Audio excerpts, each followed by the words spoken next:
Boom, go live. And right away, look here. Come on, come on. Jump on.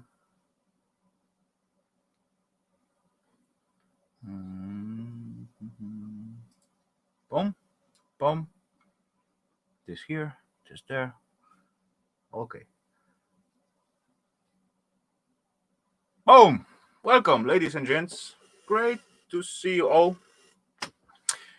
Awesome. So many peeps show up again. Another Saturday Scrap Night Live, and so many peeps already in the chat. That's just great. Love it. So, ladies and gentlemen, what are we gonna do tonight? First of all, we're gonna go through the chat and welcome everyone. Why not? That's always good thing to start off, right? So let me pull all the way up as I can. Yes, I can all the way up. Boom. First, as last few weeks was of course muriatic acid. Thumbs up. That's crazy. We know almost we all know nothing about the guy, but everyone like him and he's everywhere. Wow. Crazy stuff. Anyway, welcome muriatic acid. One day we will all find out who's that guy is, really, I guess. I bet. Anyway, let's continue on. Later on, Gulf Coast ACR Scrapper showed up. Welcome, sir. Scrapman Dan. Hello, dear sir. Good to see ya. Always pleasure. Then Lenny Nash show up. Welcome, Lenny. Hello to you as well. Then Steve show up. He get froze in his shed, and yeah, welcome, Steve. Then JCT show up. Welcome, JCT. Always pleasure to have you here. Thank you for joining us as always. And later on, Jared Lieberman. Yeah, I guess that sound German for me. Anyway, welcome, sir. Good to see you. And then Breezy Boy. Welcome, Breezy Boy. Good to see you, sir. Good day to you. Toyman Bar and Grill. That's the new name of our well-known Ron from Toyman, or yeah, RVC Toyman. Yeah, he got so many channels and I'm already lost myself. Anyway, we all know who we talk about. So welcome, Ron. Good to see you, sir. Then Ali Mark Mechanical. Welcome, buddy. Good to see you. Hello there. Thanks for jumping in. Let's continue on. Then Ralph Morrick show up. Welcome, Ralph. Ralph ordering food for everyone tonight. So the dinner is on Ralph. Just got to say what you want, right? Let's continue on. Then Romantic show up. Welcome, Ro. Good to see you, sir. And thanks for putting me into the draw. I really appreciate that. Lenny Nash. Yeah, I did say hello to Lenny Nash. Ali Mark, Steve. I did say hello to Steve. I guess so. Well, anyway, welcome, Steve. Once again. Oh, yeah, I did say. Now I remember. Pom. Then Paul show up. Welcome, Paul. Hello, fellow scrappers. Great to be here. Good. Then Jules show up. Welcome, Jules. Hola. Good to see ya. Then Cruiser Mark show up. Welcome, Cruiser Mark. Good to see ya. And then I about to start somewhere here, so I got to read all the messages because, yeah. Anyway, Cruiser Mark, hey. Everyone, welcome, Jules. For tonight's show, we are half scrap. A caribou. What is caribou? I have no idea what caribou is. But no. Pom. New channel, okay. Romantic, then Paul. Cool. Okay. Paul, Breezy, Ali Mag. Okay. Let me catch up with the chat. And boom, Johnny Swedish Scrapper. Welcome, buddy. Hello there. JCT, Cruiser Mark, JCT Ralph. Hey, Ralph. Breezy. Something happened? Okay. It did jump somehow. I'm watching for the wrong chat. Okay, anyway, I go back up. And then I see new names. Okay, I just read the names. Barry West, welcome, sir. Kevin Sturgis, welcome, good to see ya. Scrapping Irish, hello there, buddy. Who's there? Thorman, Scrapping, Steve. Everyday Solar, welcome. Gaffa Hines, welcome, sir. Good to see you as always. GCT, Kevin. Okay, I just scroll down all the way down. Okay, now, ladies and gents, I'm with the chat. So if I miss what you write down, sorry for that. And I do see a new name in the chat. NMLB Gaming Show. Welcome. Hello there. Good to see you. Or yeah, welcome. Good to meet you. Boom, ladies and gents, what we are gonna do tonight? For tonight, I did prepare one chunky old style server, and I just actually a few seconds ago take away the cover from it. And actually, before I begin to speak about thingy, let me switch the camera. I don't know if that's gonna work or not. Where's that screen? Boom, come, Mike. Can I do that as I streaming? Yes, I can. Boom. Sweet. So we got second view. Perfect.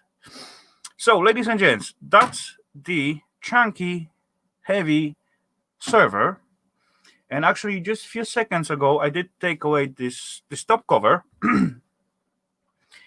And I see for myself the same thing what you're seeing is here as well. And I get a little bit disappointed because I do see only one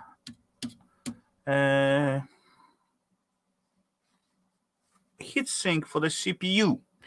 It is different, it is unusual, but it is only one. And as far I look at the motherboard, I don't see any other CPU slots. So that's gonna be a fake server because I cannot even sell that circuitry as a server board because I got only one slot for the CPU. Crazy one. Anyway, we got like place for 4 hard drives, and in here sticking out tiny PCI card for the, it is like SATA SATA steering thingy card.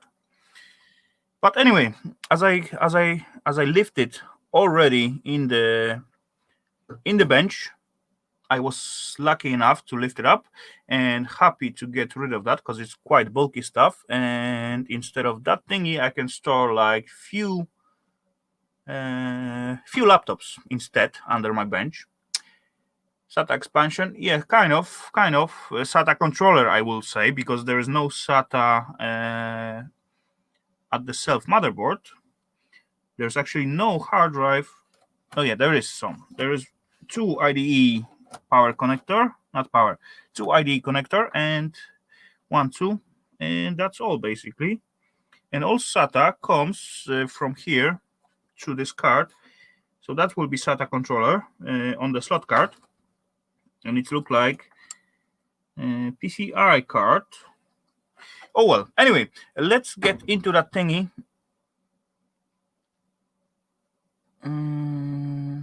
Let's get into that thingy and scrap it out and get rid of that piece of junk. So, and we will see what's good we can find out of it.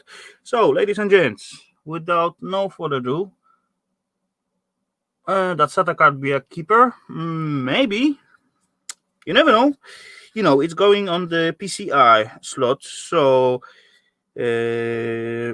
basically I can use it in any other machines and just add extra 4 SATA hard drives, right? Basically. And yes, where do we start with? So let's unconnect those SATA cables and see. Oh, there's one more. No, this is going together with this. So there's coming in power for those extra hard drives. There is some clips. I open it or break it? Yeah, I do open it. Okay, all cool. Oh, tiny plasticky leverage thingy. Scrap.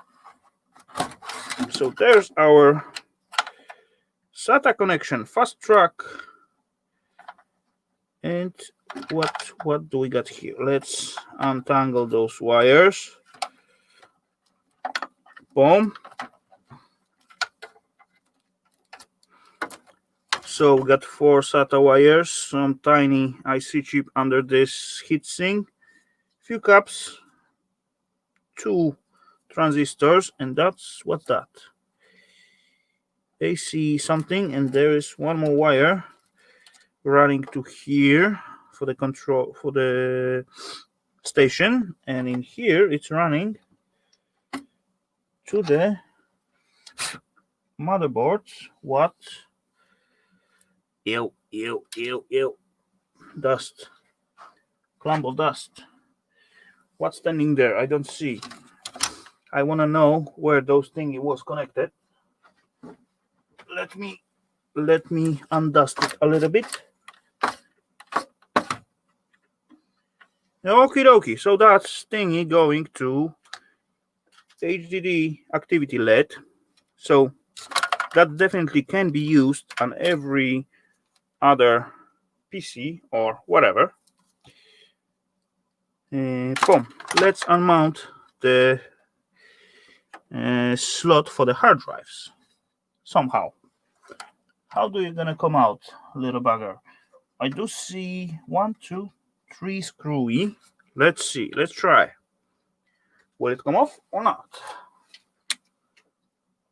Scrapper Wolf, welcome, sir. Let's see. 1, 2, 3. And I do see 2 more hidden one under the plastic, I guess. So let's get rid of that front cover. Oh, there we go. Front cover coming off. More dust reveal.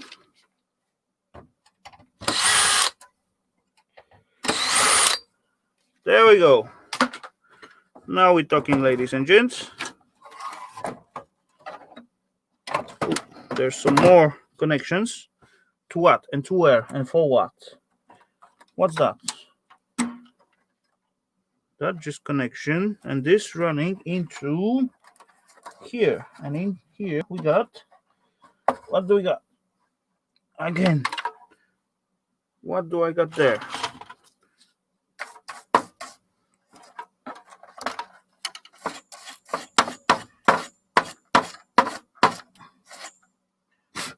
Okay. SMB1. I don't know what that mean. What mean SMB1? Project Man, welcome, sir. No, I got camera in here. Sorry. SMB1. What's that gonna? And this is in something. I don't see. I need more light. Bring me more light. What's standing there?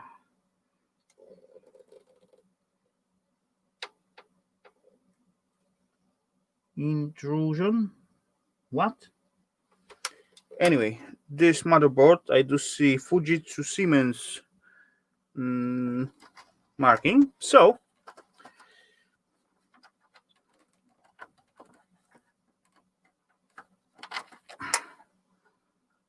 SMB. Could be. Though I may not find that in the newer motherboards, I guess. Anyway, never mind. No one say I'm gonna use that. But yeah, who knows? You never know. Card looks sweet. That's the backplane port. X10, X11, so that there's connection. Here, the power coming in to supply the power with the hard drives. And let's see, those first two looks like they are blanks. Yep, empty. Dang, nasty and dusty. System management bus controller. Thank you, Bruce. That makes sense. That's at least fit. Street Copper, welcome, sir. This one look like it's populated. And what do we got here? Oh well, 160 gigs. Nothing spectacular, but yeah, we can always scrap it out later. What about the second one? Boom, another dusty hard drive. And this one as well, Seagate Barracuda, 160 gigabytes. Okie dokie, so we got two hard drives. And come on. And those thingy that may be connected. Google is your friend. Bruce, yeah, that's true. Okay, let's put it aside somewhere.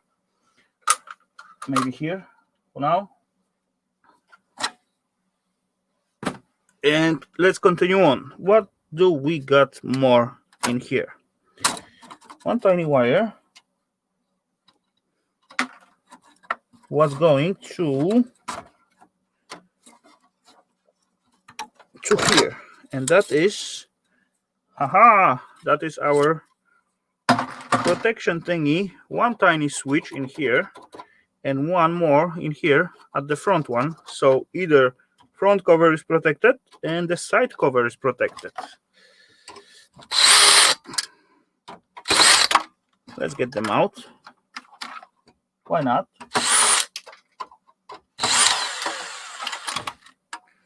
Boom. Two tiny switches. Just probably normal open, and as you close the cover, it's like switched on.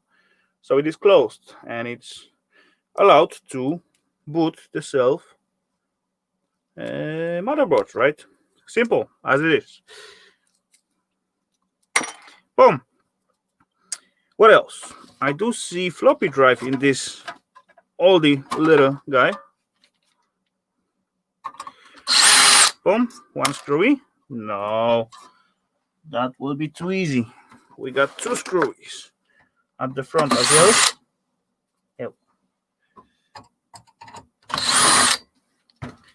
And then our slot with the floppy comes out. So, and three more screwy.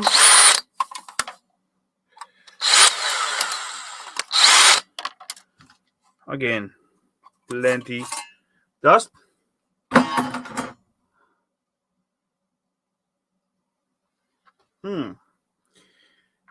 Is that? No, that's the shitty one. Because no cast alloy in this little guy. Oh well. I'm gonna scrap it anyway. What else I can do with that? So one IDE wire come off, and there's like tiny strips for the IDE wires. That could come in handy. Oh well, who use IDE wires still? No, that's not gonna come handy. So, power for the CD drive.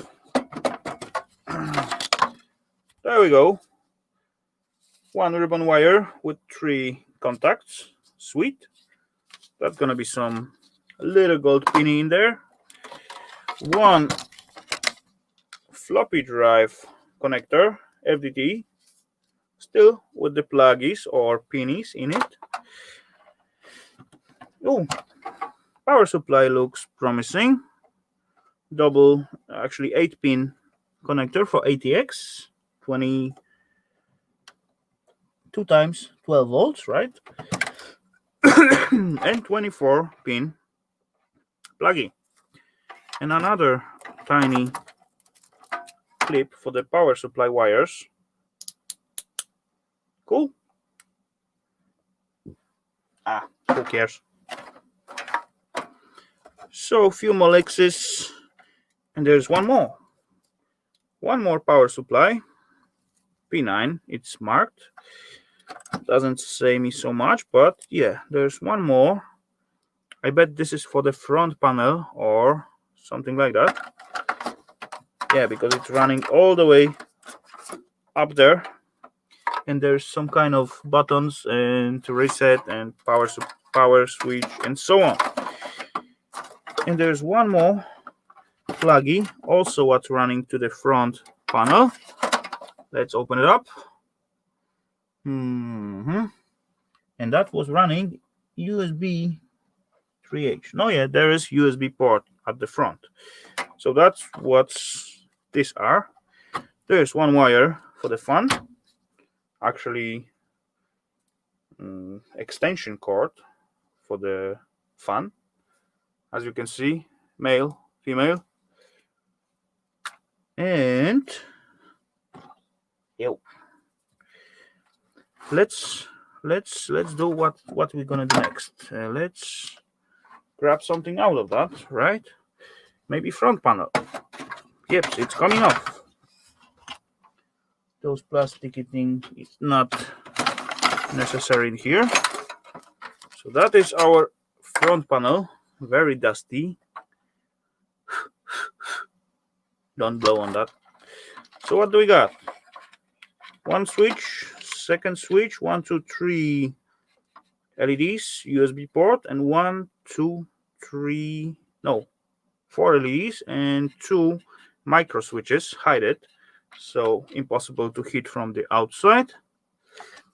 And yeah, I can take this one out. That was our USB power. That was our basic communication switches and so on.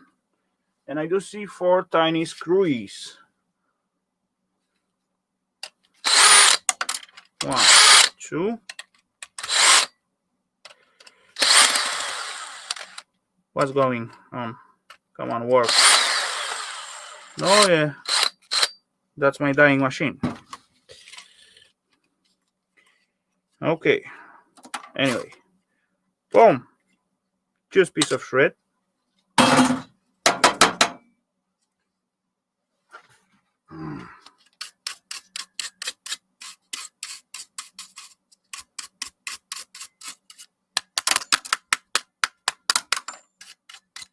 Now that's better. What do we got? 1, 2, 3, 4 switches. 1, 2, 3, 4 gold-plated pluggies. 1 chunky tantalum. Of course, USB. And those LEDs. 1, 2, 3, 4, 5 LEDs. They clearly got some gold inside of them. If the camera gonna focus on them. There we go. They are tiny, but they do got some gold in them.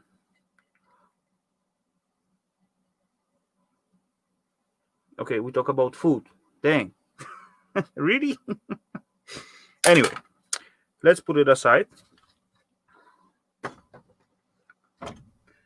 Yeah, looks like live stream going its own way, and the chat got different rules.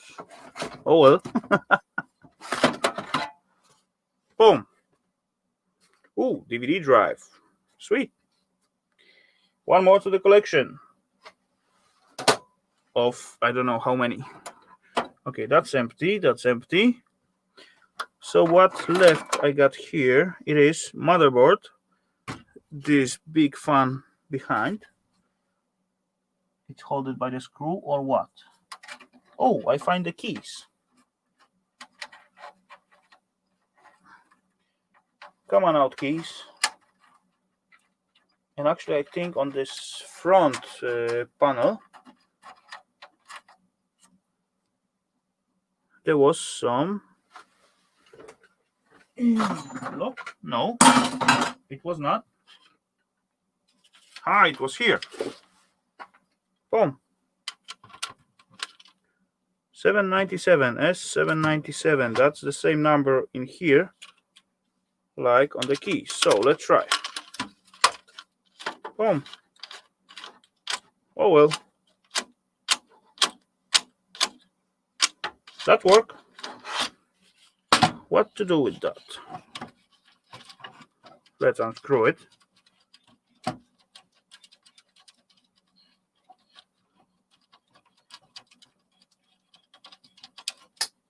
Oh, I lose little nuts and the washer.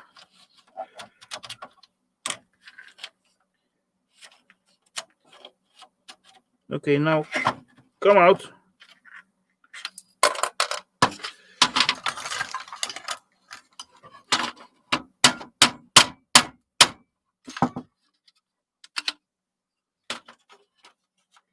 There we go. And yeps, that thingy come here, that thingy come here, and boom.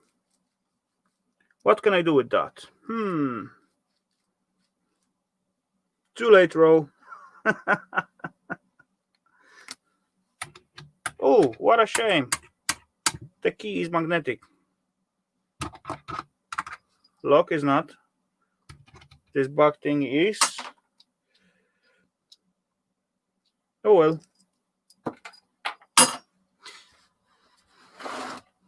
So, let's take out the heatsink from the CPU because it's a little bit different. Oh, I cannot reach it. Oh dang. So it means I got to take this fan first. It looks like it's supposed to just slide out, but I bet there's some trick somewhere. Something to pull or push. Yep, there's a tiny button. I need to push it more. There we go. Oh, that's okay looking. Heavy fan with the cover. Okay. 12 volt, 2.25 amperes. Ooh, that's a strong one, I must say. And we got 3 wires. So that's going to be adjustable speed. Anyway, and now I get access to the CPU.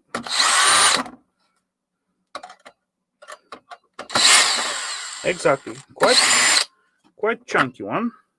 And actually CPU heatsink look kind of cool because the base, basically, as you can see, it is all copper.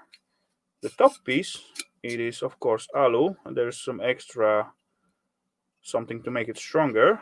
But what I like about it, it's quite thin and quite high. So that will be helpful to use at some project or just testing instead of mounting all the heatsink on the self PC. You can just get rid of those screws because they probably in most cases will not fit any other socket than this one right here. What I don't see what it is right now. Anyway, never mind. So we can just put it on and then test your PC. Yes, that's what I think so. I don't think I'm gonna use it on my build, but I think I'm gonna use it for testing and so on. So that's cool. Heatsink, maybe a little fun added to it. That's gonna be perfect. Okie dokie. And yeah, let's take out our memory. There's 4 sockets for the memory, but 2 only populated. And we got Kingston RAM with the heatsink on top. And that is 1 GB memory blocks. Oh well. But this is what kind is this? I don't see the marking. And there's already so many different configurations, then I don't see the exactly brands. Pentium 4 could be very possible. Okay, let's see what it's on the CPU. Of course, it is. Yeah, I bet Raw was right, but look at the condition on the self heating paste. Half of it is like transparent and half of it is like white. So that's gonna be wasted.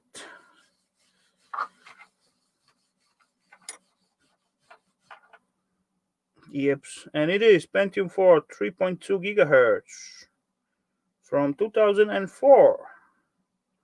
There we go, ladies and gents. One more pinless P4 to the collection of hundreds, I guess.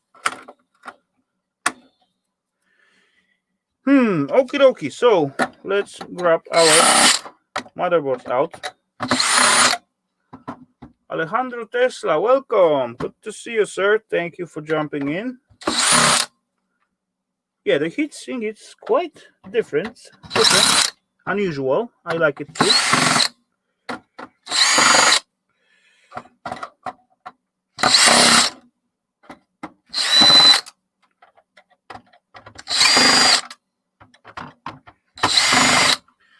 But we got slightly different battery in this one, I must say. Come on out. Boom! Ladies and gents, this is not 2032, this is 2450 made in Japan.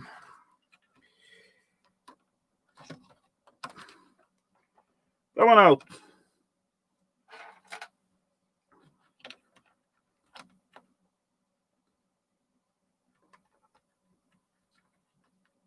That thing was new last time I was working. Yeah, that's maybe. I have no idea what time. Oh yeah, there was 2004 at the self CPU. So, and 3 volts standard, but not 2032. It's 2450. Come on, there you go. That doesn't make any difference. It will end up at the same spot like 2032s. And yep, some alu heatsink to take off from here. I like when they add those tiny plasticky thingy to push it on. Yep, piece of extruded to the collection. And one more from here. There we go. All what I need to do is just to remove those tiny piece of wire. Any jumpers on here? No jumpers on the server. Really? What kind of server is this? Yeah, shitty one. Oh well. I cannot even, as I said before, I cannot even sell that as a server motherboard because I got only one CPU slot. That's a shame. Oh well, but it is quite weighty, so it goes as a standard server.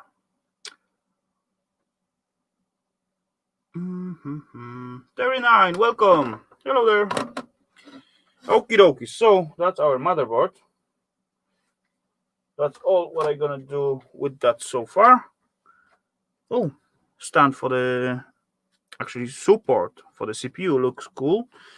Razors are not brassy, so oh well. So only what we got left to take out is our power supply. So let's grab it somehow. There should be some screwy. Oh well, don't put your head in here.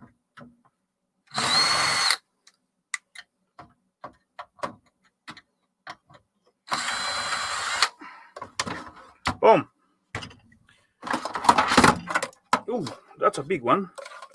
As well, dusty one. And that's how big those thingy is.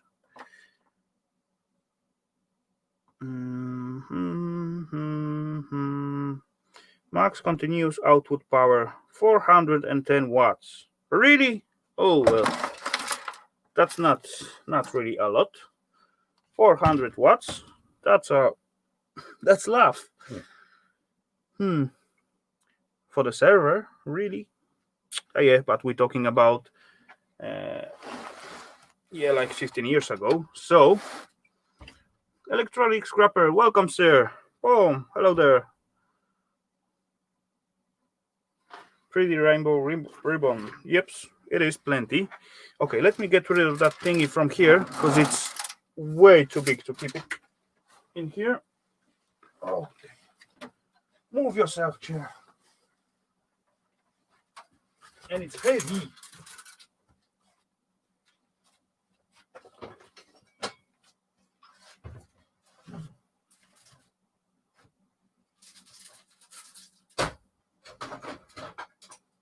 You've been scrapped.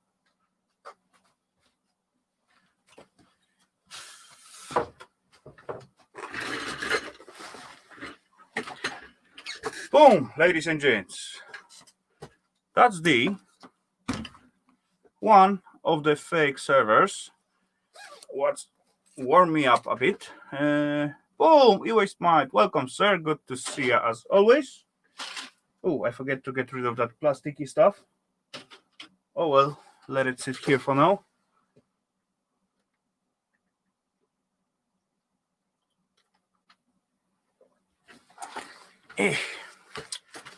That do warm me up a little bit. Only one PSU, so they made them, well, might maybe work opening up PSU. Of course, I'm gonna open PSU, but it's only 400 watts, so I do not expecting like anything super super cool, but yeah, I'm gonna do that anyway. Why not? Why not?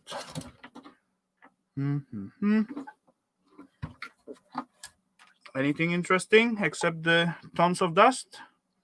Newton Power Ltd. Not really. Okie dokie.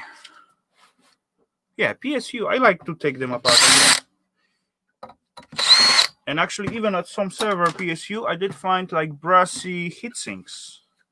And it wasn't like, I don't remember the brand, but almost every second got them. And also, from time to time, you can find even copper heatsinks in them.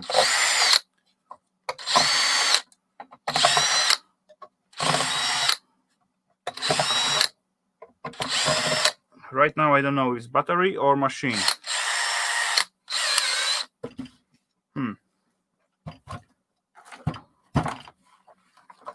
Oh well, looks like I do get them all.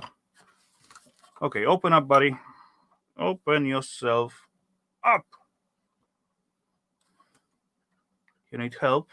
Oh well, okay.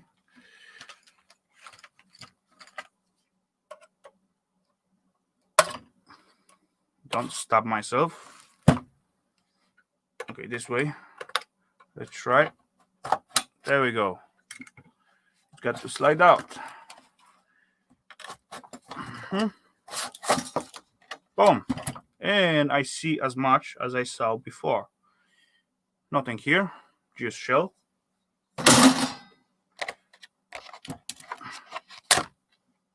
Open yourself. Boom. See more screwies. Yeah, we're moving forward.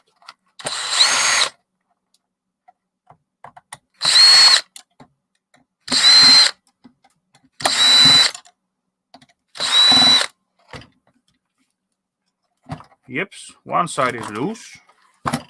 There's more screwies and another cover. Let's deal with that. Hammer time for the power supply? Wow, I don't think so. Oh, another PCB. Sweet. So we got two. Yep. It's coming out or not?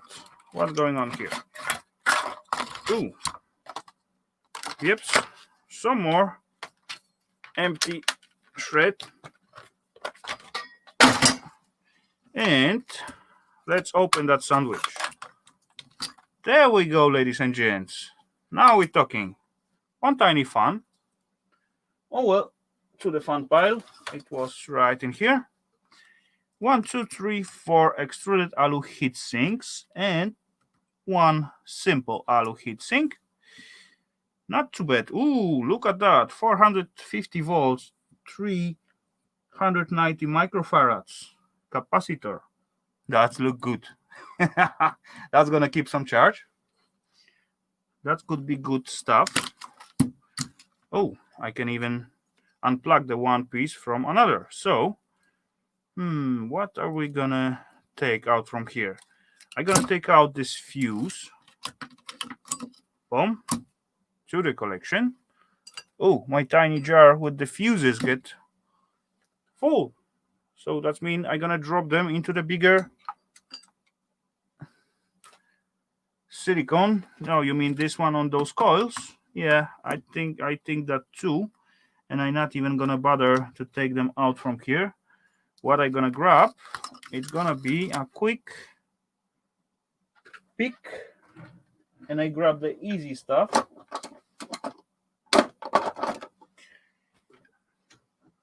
And you all know that we ain't got time for that hard stuff, right?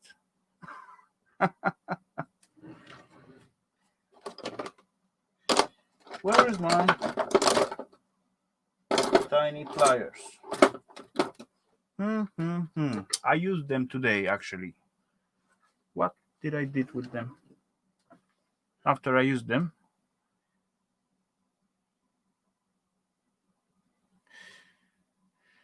Yeah. I'm not really sure why they put on the top. For example, like here or there.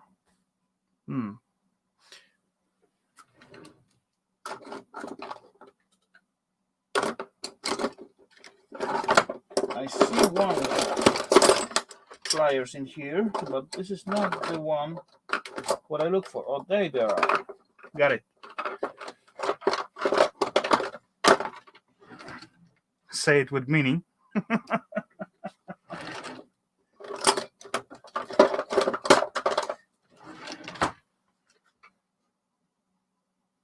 Dang, that's gonna cost a lot.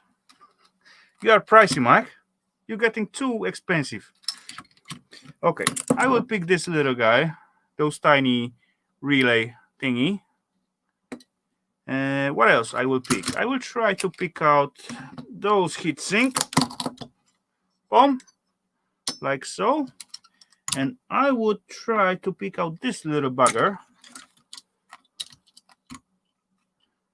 No pillars, just use air chisel. You know, I can do that, but then I need to move into the station with the compressor.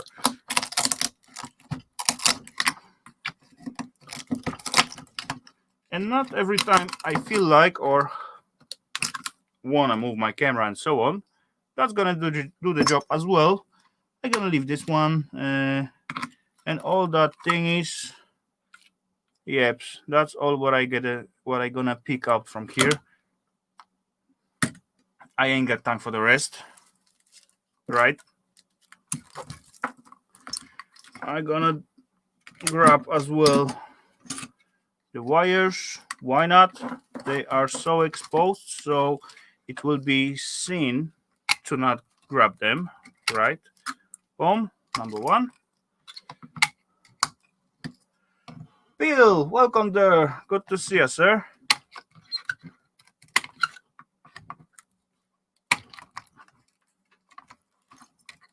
Oh, cut the wires, not capacitors.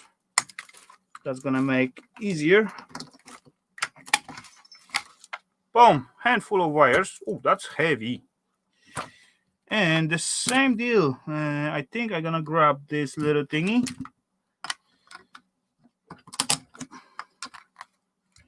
If I can. Yeah, look like. Oh, you just got to push at the right spot, and that's just gonna jump away almost by itself. Just a little bit practice and you're gonna get it in no time. Welcome, my Vickers Live. Good to see you, Danny boy. Ow.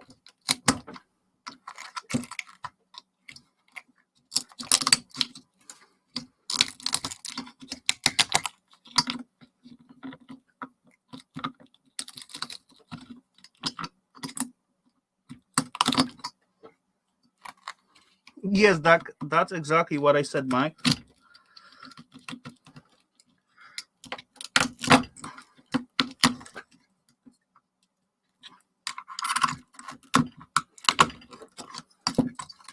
Boom. Full row of MOSFET. That's why it was so hard to peel it off. Anyway, and all rest I just gonna leave here. I may grab this tiny wire. Boom. And all that gonna end up. Oh well, there's one tiny tantalum. I can actually even grab the whole circuitry and drop it as a mid-grade.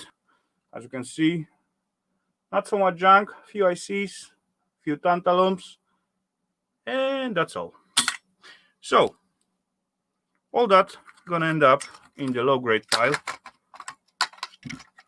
Last time I do ask, they actually it was in Friday, because I did manage visit Scrapyard with Eva at Friday.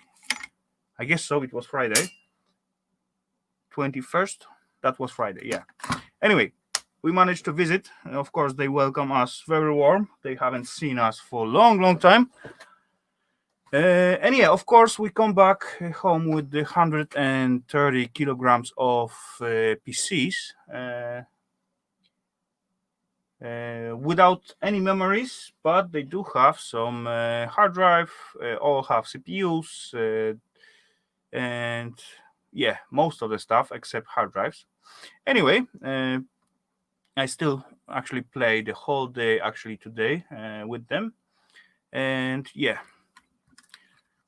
that was cool. That was cool. And I do ask about the circuitry prices, what they give. So they give me 4 crowns for 1 kilo, and they actually don't have any gradation at that scrapyard. So basically, I can drop all the low grade and whatever else I want inside, what's look like circuitry, and they give me like good price. When the other scrapyard where they have gradation of the circuitries, they give him only 1.5 crown for 1 kilo of low grade circuitry. Of course, the price goes up as you got higher grade, because for the mid grade or peripheral grade at the US, they're giving like 15. So that's a big difference. Anyway, WTF Mike, welcome sir, good to see you as always. My 100 kilos of no memories called my ex. Yeah, but anyway, I do see tiny profit in there, so I'm gonna drop the low grade on them for now, because yeah, why not? It's like three times more than it used to be. Okay, let me just drop this one into the bucket. Ow, stupid lamp! Why are you attacking me? What did I did to you? Dang.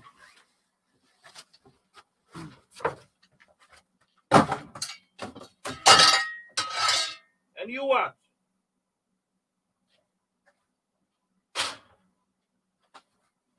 Juice later.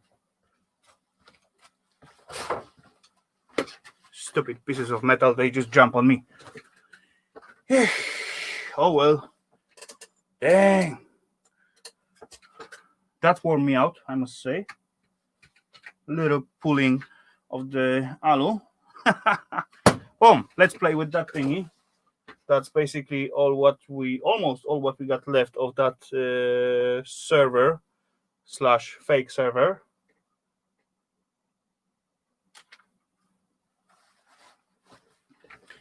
And yeah, or maybe let's make some space in the board, because yeah, it's also getting crowded in here. So let's cut away all the pluggies and get rid of the wires. Oh yeah, I may keep that for the making longer, how we call that, fun connections. Boom.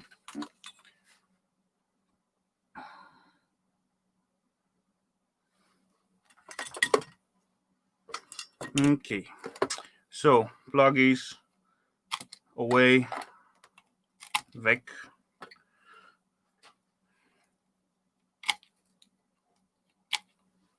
I don't like that part. I don't like to cut the pluggies, but the scrapyard, what I selling my wires, they don't care if it's low grade or high grade.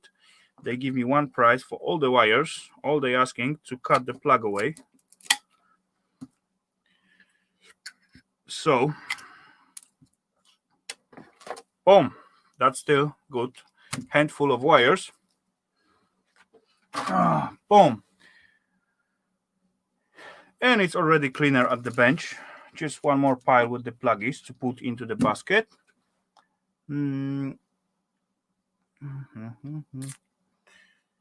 Oh yeah. That definitely get into the way. But yeah, what you can do. This thingy I don't need.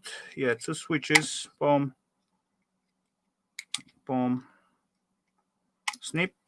And that thingy end up in the low grade as well, because they are basically electronic elements. So, dang, so much dust on the thingy. If that will be a summertime, I will take it outside first and blow all the dust, but yeah, it's not summertime. So, Partners, welcome. Good to see you. Okie dokie, let's open this thingy up quickly. And I think that's gonna be like, yeah, few screws job. Like it used to is. Color separation, no way.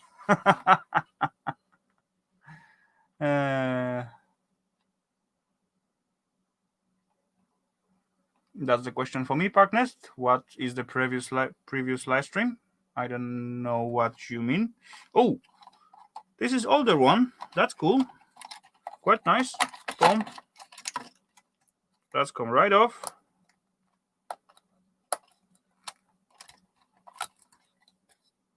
Not too bad. One jumper in here. Sweet. Old ID logic boards. And yips. What else? What else? What else? What else?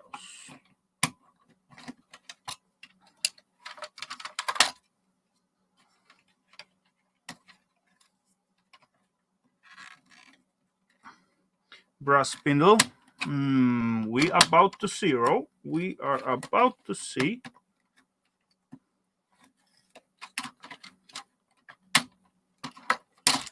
Oh, I break it. Oh well.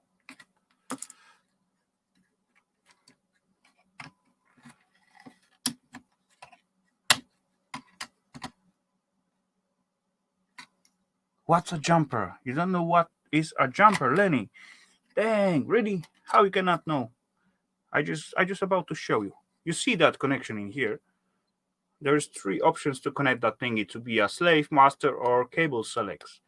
And you got tiny thingy what you push on the right connection to make it work. And that tiny little bugger, this is a jumper, Lenny. This is a jumper. And this jumper, it's basically like piece of brass gold-plated metal inside. That's all. Yeah, that's jumper. Anyway, I like jumpers. I don't know why, but I just like to collect them.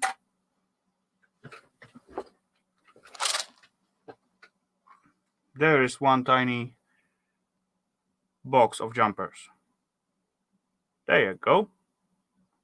That's the tiny one what I have always in here.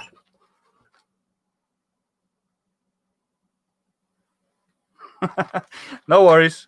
No worries whatsoever. I don't know plenty things as well, but I do know this is tiny engine. So that's going to end up in the engine bucket. And if you fill one bucket with that tiny engines, that's going to be heavy.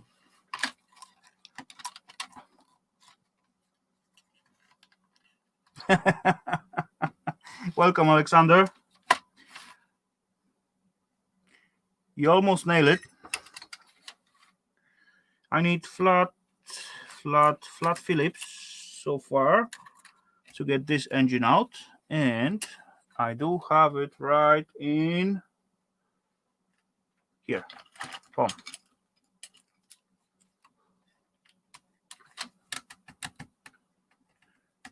Slightly not big enough, slightly too small, but yeah, it will do.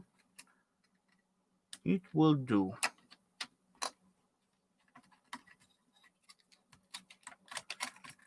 So, another engine to the collection. Sweet. And let's see. Yay! We got brassy shaft on this tiny engine. Sweet, sweet, sweet. Cannot be better. And one last thing, what I want to have out of that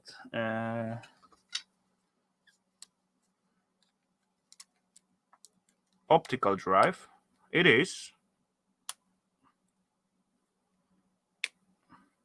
except this thingy. Come on, come out. There we go. Pom pom pom. Just engine and just brassy.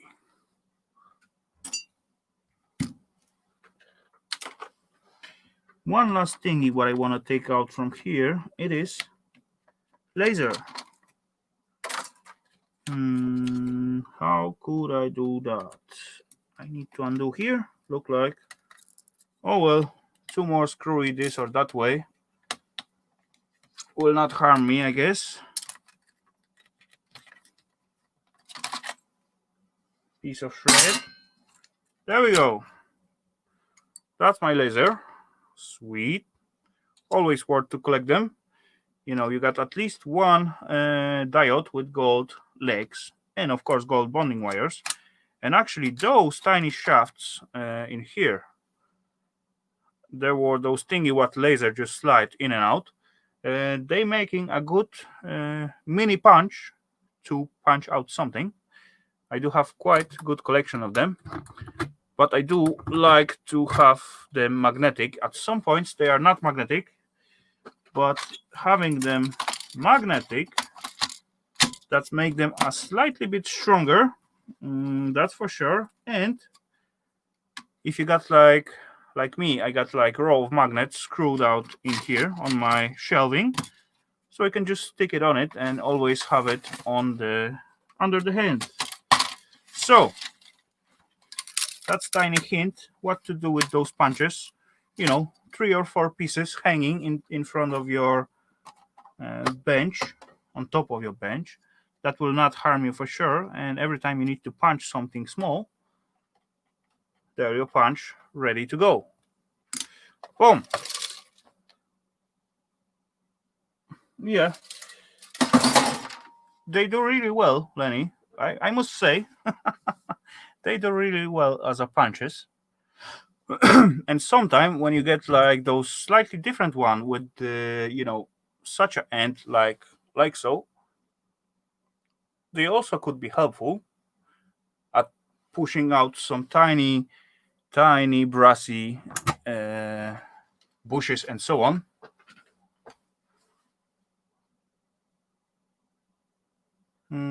The slide rule pins or guide. Exactly. Yeah. UK Scrapper, welcome, sir. Oh, dang, again, wrong camera. Welcome, UK Scrapper. Good to see ya.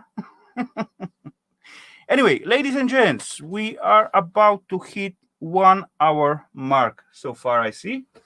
So I think we're gonna end up the scrapping session right now. As you can see, we go through the whole fake server, but yeah, let me switch the camera because you no need to see me from this angle. Boom, boom, boom, boom, boom. There we go. There we go. Sweet. Boom. Welcome back, ladies and gents. So now as you can see my frontal. Bedtime for me, Steve. Okay, all cool. Take care, Steve. Have a good one. Sleep well, buddy. And yeah, see you all at the next one. Hope you enjoy a scrap show. And yep.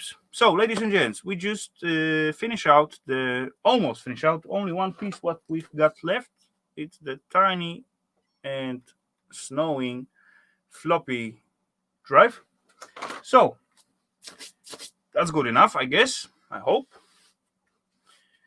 And yeah, as we hit the 1 hour mark, so I'm gonna open up the panel for the guest, and we are gonna have a little while with the chatting and talking, and yeah, we'll all see what's gonna happen. Oh dang, stupid dust is getting into my nose.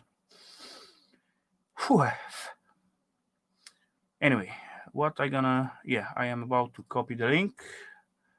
Copied. So let's paste it in here. Let's post it in there. And let's paste it in here. And hit the enter. There we go. Yep, ladies and gents.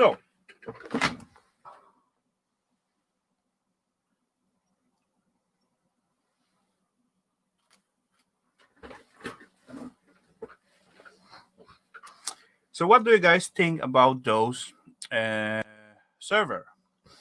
Actually, that was fake server as it show up. Oh, so fast, really?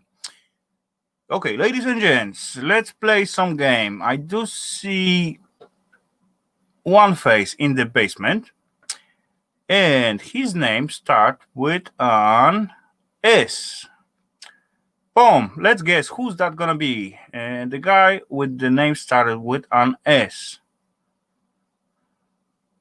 Ralph, really? Good fake stuff.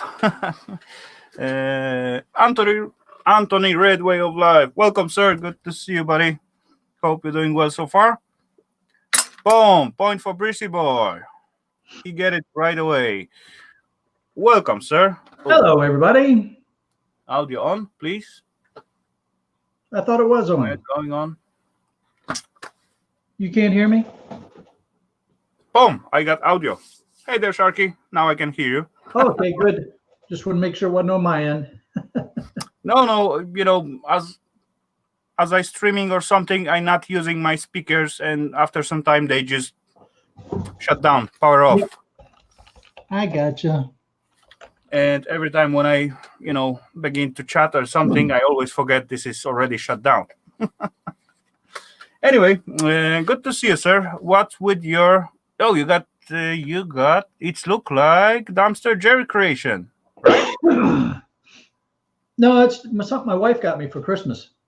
Yeah, okay. Because those squeezy technique with the color, I think. Yeah, tie-dyed. Something like that. Yeah. Yeah, I know that my brother does that at some point when I was very, very small kid. But I do remember that.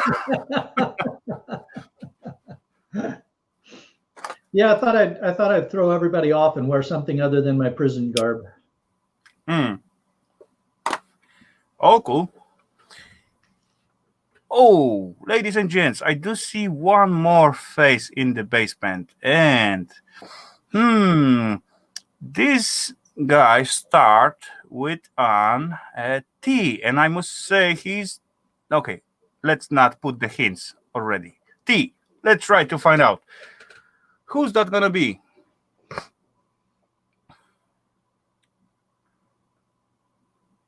Any guesses? Guy with the name start with an T. Romantic go with the Ralph again. No, that's not Tim. That's not Tim. Okay, let's give some hints. Of course, he liked to use the fake grills. Boom, Parknest get it. Point for Parknest. Yeah, I like to use the fake grills, right? Yeah, okay. Well, that I consider them as a fake. Anyways, it's just like like stupid joke what I always gonna play on you. Oh, I know. Hey, you got a jam for us? Is that a drum set back there? Look Yeah, like that's my drum set right there. Cool. electronic one. Yep, electric drums. That Just way I don't get the like neighbors 2 weeks all ago. upset at me when I play them. Rafal scraps those. True. I got like quite cool setup, but it was in very bad condition, so I decided to just get rid of that and scrap it off. Right. And I get really disappointed because under those plates, there is nothing else except one tiny buzzer what you find out on each and every smoke alarm or buzzing thingy. Yep. Dang, that is so cheap to make. Oh, exactly. It's called the trigger. Mm-hmm. Oh, dang, I do see one more person in the basement. Ladies and gents, let's play the game again. His name starts with an A. Or I supposed to say R. Yeah, because we're going for the channel name, so R. So that was hit already. Come on, ladies and gents. Who's that gonna be?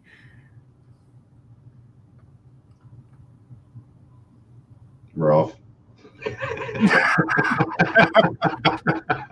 Ralph! Not really. Ralph.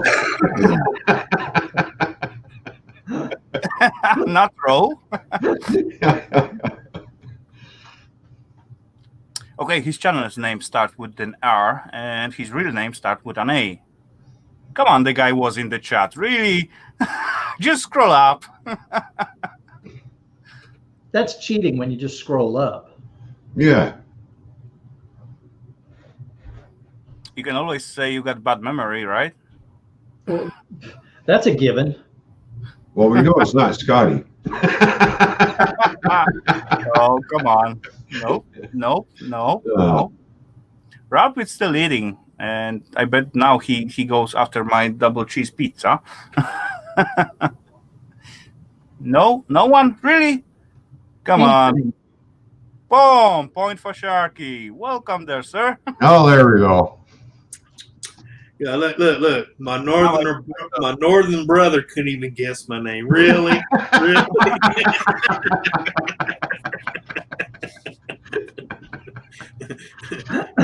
Next time I'm at Niagara Falls, when I'm peeing over the fall, I'm gonna wave at you. And which side of the falls? Are you going to be on the Canadian side or the American side of the falls? Oh no, I'm gonna be on the Canadian side. The American side's too damn dirty. Good evening, Hayes. Good to see you, sir. Hope you're doing well. And yeah, good job on those extra seats for the Harry. Yeah. Well done. Oh man. So, Anthony, what's at your side? What you are up to, sir? Nothing right now. A lot of rain. That's about it. Yeah, you got to survive. That's right. I'm not complaining because rain, you don't have to shovel. He's scrapping irons. As far as not entering your basement, you don't have to, Yeah. Yeah. Oh, I do see one more. Actually, I don't see the face, but I see the name. Ralph. Nope. And I just actually wonder how I supposed to say that. If you are even able to guess it, that's gonna be a tricky one. Anyway, let's play the game, ladies and gents. That's another name from Upside Down Country, and it starts. No, yeah, thanks. Supposed to I put the channel name or what his name himself on the screen? Yeah, go for it. Yeah, let's go with the channel name. It's G. Ah. Boom. Okay. Everyone get it. Yeah. Welcome. Yeah. I was going to say, you couldn't say the fluffer. We know right now. Yeah. If I say G, you know already as well. So Yeah. I messed it up. Yeah, that's my Well, bad. I mean, it could have been Gulf Coast. I mean, Scrapper, it could have been that. Could be. Well, Gaff, Anyway. you say anything or what, man? I just about to ask. Yes. Are you there, Rafal? There he is. He's alive. Yeah. Welcome. He said, No, if he just woke up from a senior's nap. Well, considering it's like 7 o'clock in the morning, that was a hell of a senior's nap. it wasn't a nap, it was a siesta. Yeah, there you go. Oh, we got Karen, Jeff, and John in the chat. Welcome, Johnny. Good to see you, sir. As you all know, my favorite cook in the YouTube. So, Yeah. Hello, Mo. So, Gaffer, what, Hello, get up at 4 welcome. o'clock and PT and exercise and take a nap and then wake up again and have your breakfast? Yes. That sounded good, and I'll write that on my resume. There you go. Put, Mo. put me down for 2.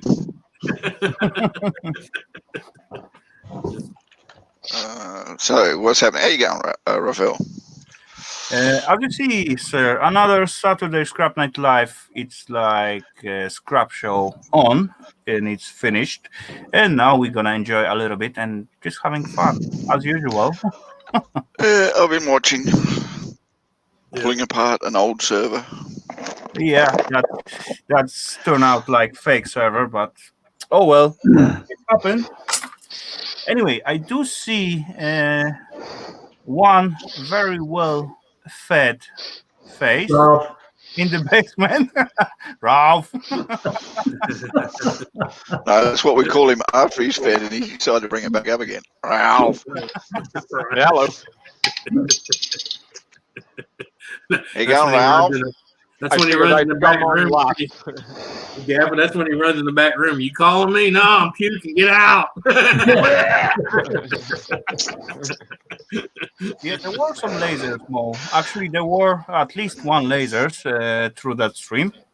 And actually, I do see one more guy in the basement. So I'm going to put Sharky down into the basement for a while. But stay there, buddy. No worries.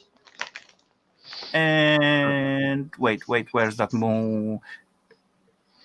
But let's play the game first. Yeah, let's play the game first. R. Romantic. Home. What's up, Alec? Welcome, Ro. I was trying to beat Ralph up. I was setting him up, you know. Oh, dang. Gaffer Okay, jumped off as well. There's empty spots. So welcome back, Sharky. I wasn't ready. Yeah, Gaffa just jump off, but anyway, he is free to jump into the basement again, and yeah, the next one will be Taiman on the grill, going in and out and moving us all around. Yeah. Time to move things around. It's got to be something, right? Anyway, Oh, boom! Look what we got, Mars FPV drones. Welcome, sir. Good day. Another guy from Australia. Good to see you, sir. As always. Yeah, Mart is my old friend from actually droning community. He's a really cool guy and funny. I like him together as his wife. Always fun. Always fun. Merry Christmas and Happy New Year. Yeah, that too. That's what I'm talking about. Yeah.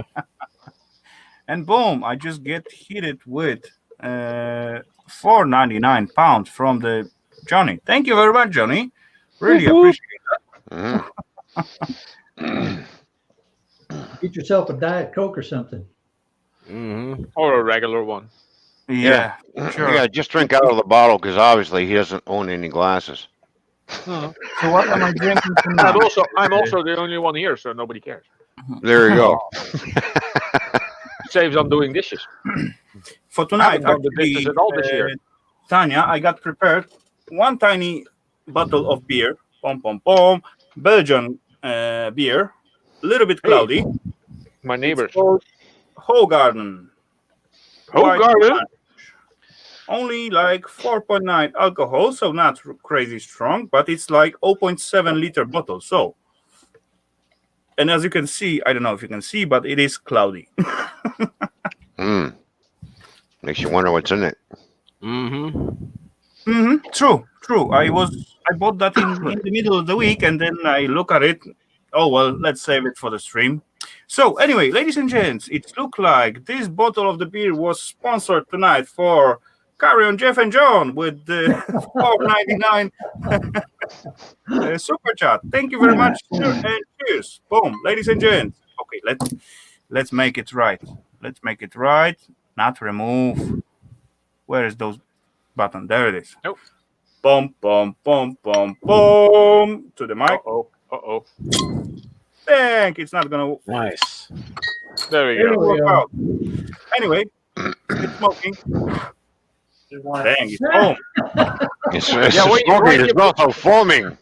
When Damn, you blow on Rafal. Look at you got the bottle so excited. When you blow it, it might squirt. You know, Ron, we are just a big kids. You know, when you got the tiny kid and it begin to scream and so on, just give him a bottle and he will become quiet, right? We are the same. Yeah, and if you give him beer, even better. We just didn't have those tiny gummy thing on top, right? Anyway, cheers, ladies and gents. Cheers. Cheers. No, Actually, that's the next one. Cheers. when I was a baby, my mom used to rub whiskey on our gums when we were teething. Oh yeah. Oh, that's really good. I must Or say. brandy when you had colic. Yeah. There you go, and boom, one more, boom. Yep. Really? You know, not so fast, Mo. I just added this one. You know, you again want to get me drunk. The chug. You know, Canadian scrapper. she did try that at some point. She tried to get me drunk, but yeah. Well, that's the whole idea. Yeah, but see, Ron, he don't want to wake up 2 days later and realize StreamYards is still going, okay? Yeah, and then you actually have to be at work. Yeah. Welcome. Good to see you, Evie. I don't know who did that. I don't know what you're talking about, Anthony. Well, it'd be easy to tell you in the short list of who hadn't done it.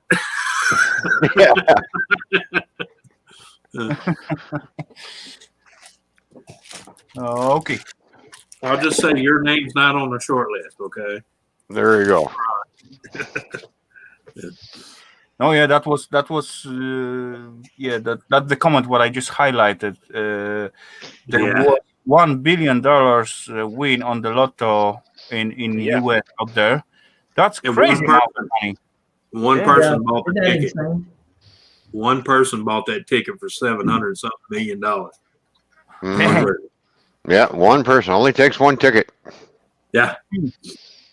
Yeah, but you know, is it really worth it? You know, you win $1 billion, the government takes a third of that. You're only getting what, $666 million? I mean, come on, what can you do with that? Yeah. I say I can go out and buy myself an aircraft carrier, battleship.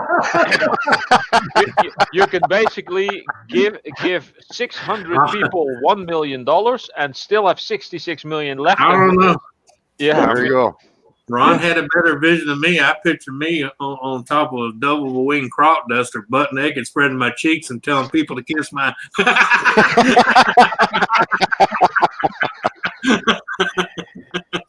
As it flies over the town upside down, you know.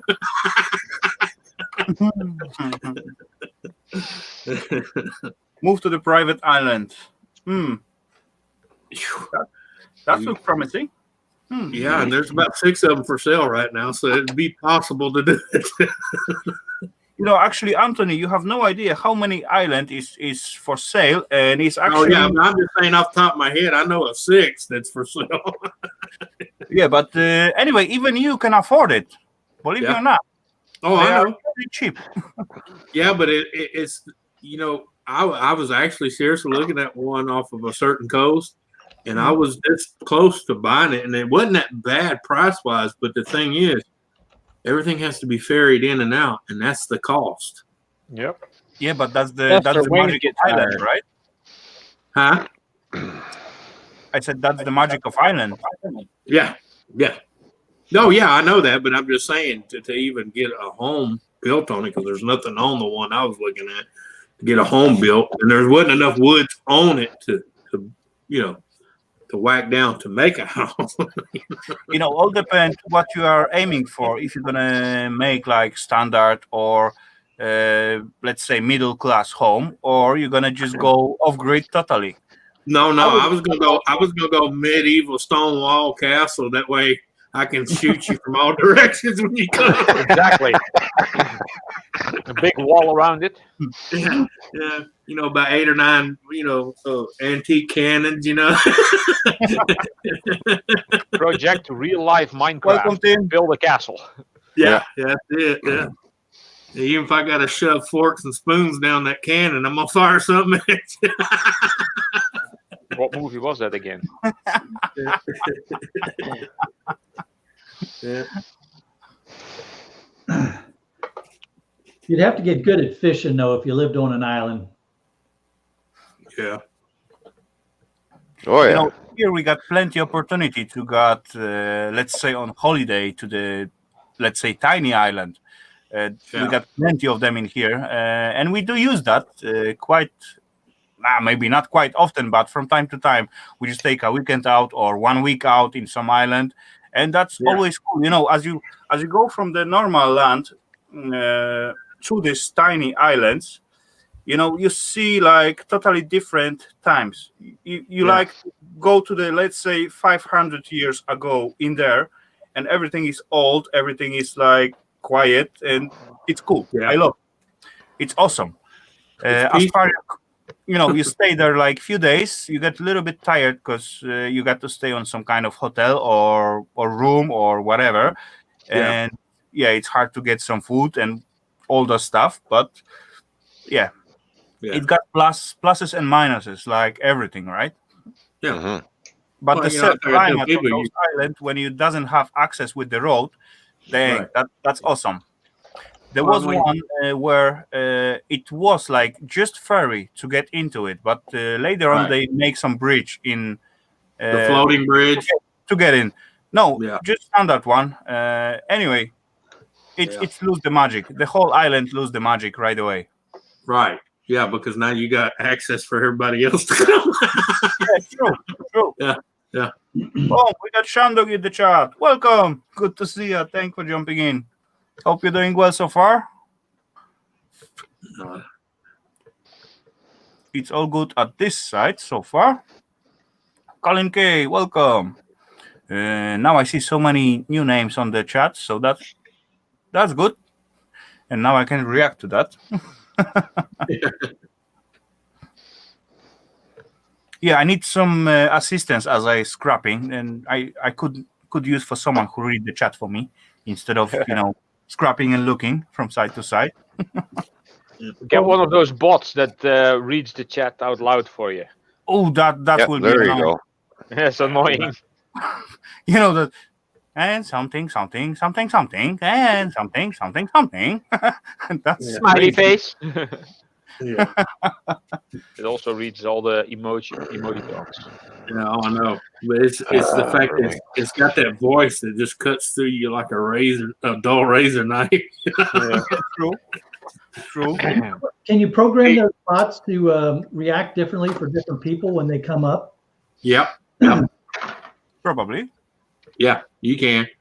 Oh, and that butthead character is saying this again. Yeah. Let's say if every time when let's say US might come in, I ain't got time for that shit. Person that don't micro scrap but has more gold corner BGAs laying around than anybody in the world. Yeah. And then and that thing is gonna cost me $50, right? He said that before in the chat. He's charging it up every time you use it. He's charging you $50. So I think you're up to like $300 now or something. Oh, dang. Oh gosh, I got a jar of coins I had. Everybody said, "What do you think's in there?" Oh, about $50-$60. I finally counted it. Attic, well, I took an attic counted. It was $615 in that jar. Wow. But it was mainly quarters. That's the only reason it was such a high count, Because because the lady at the bank was like, I don't think there's just $60 in there. And I'm like, well, whatever, just, count it.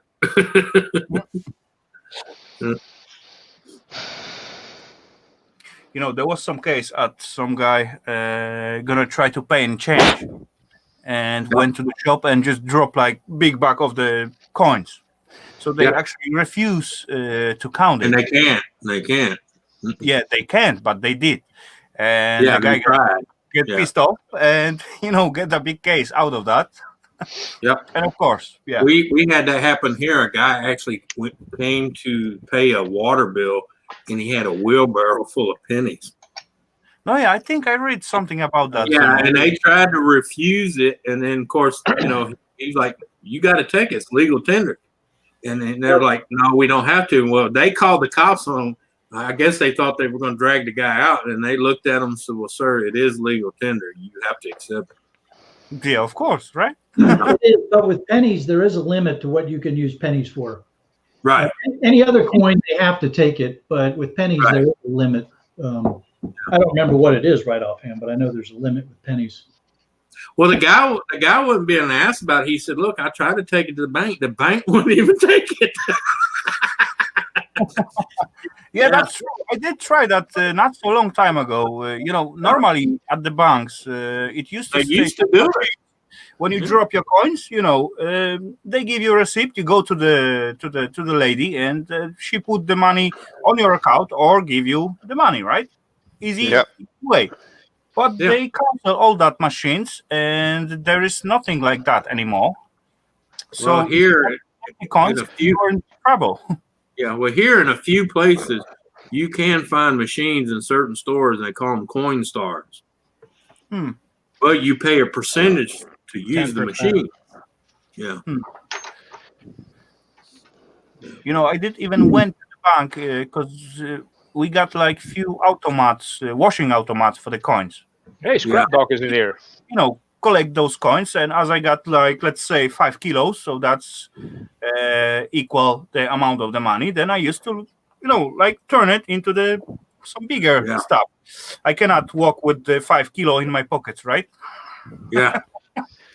Hey, anyway, Scrap Dog my bank resigned totally from the cash money, so even you went into the bank, you will not get any money out of them, or you cannot put any money for them to put onto your account. You got to go to ATM machine, and as far you doesn't got the paper money, you can do nothing, basically. So I went to another bank, what still got those machines, and I realized after I putting about 1,200 crowns in the coins into the machine, I went to the lady in the counter and asked her, "Can you pay me this out?" She said, "Do you have account in our bank?" I said, "No." "So, sorry, I cannot pay you out. So send it to my own account." "Okay, but that's going to cost you like 150. Yeah. Yeah, there's a cat. There's always a cat somewhere. But the money was already in the machine, Right, yeah. Say, okay, so give me my coins back, right? Yeah, that's kind of like the coin star machine. It spits out a piece of paper saying, "Hey, they owe you this much," and you got to go to the customer service and say, "Hey," and if they don't have it, or like you said, "Do you have an account here?" "Well, no, I'm dropping off coins." Exactly. Yeah. But I could make a big scene out there, but it will end up with probably police, and I will not getting anything at all. Yeah, and even if you don't get arrested, they'll ban you from coming there again. True. Tell you you're no longer welcome, as they would say. The same thing happens to you at the bank that the post office has for Ian Matthews. There will be a poster. "Do not serve this man." Yeah. The wall of shame. That was the theory for some time, but he began to send out stuff again. So he found a different post office, maybe, or there's now different people working there. Catch the new guy. I see differently, Ralph. Probably his wife he sent all the Christmas cards and so on, and they got still few stamps to spare. Oh yeah, That's that why. might happen. Yeah. Really, she said all the names I are would- piling up. Let's get some of Yeah. this sent out because I don't want to, letterhead 50,000 envelopes. That's what she said. So they got to get on top of some of that stuff. Yeah. Probably. Yeah. Now, there is a question for me in the chat. I would play the drums, but I'm waiting for my computer interface so I can hook the drums to the computer because my amp's kind of blowing right now. So, Oh, that sucks. yeah, I need a new amp. So, but I'm waiting for the computer. I've got a computer interface coming that I hook the drums to, and which I can plug into the computer. Then I have to download some software, and then we'll get the drums going. Now, Ron, tell the truth. He was playing his drums, aggravated his wife. She walked by, elbowed his beer, it spilled on his amp, and now it no longer works. Yeah, No, if she did that, she wouldn't be married anymore.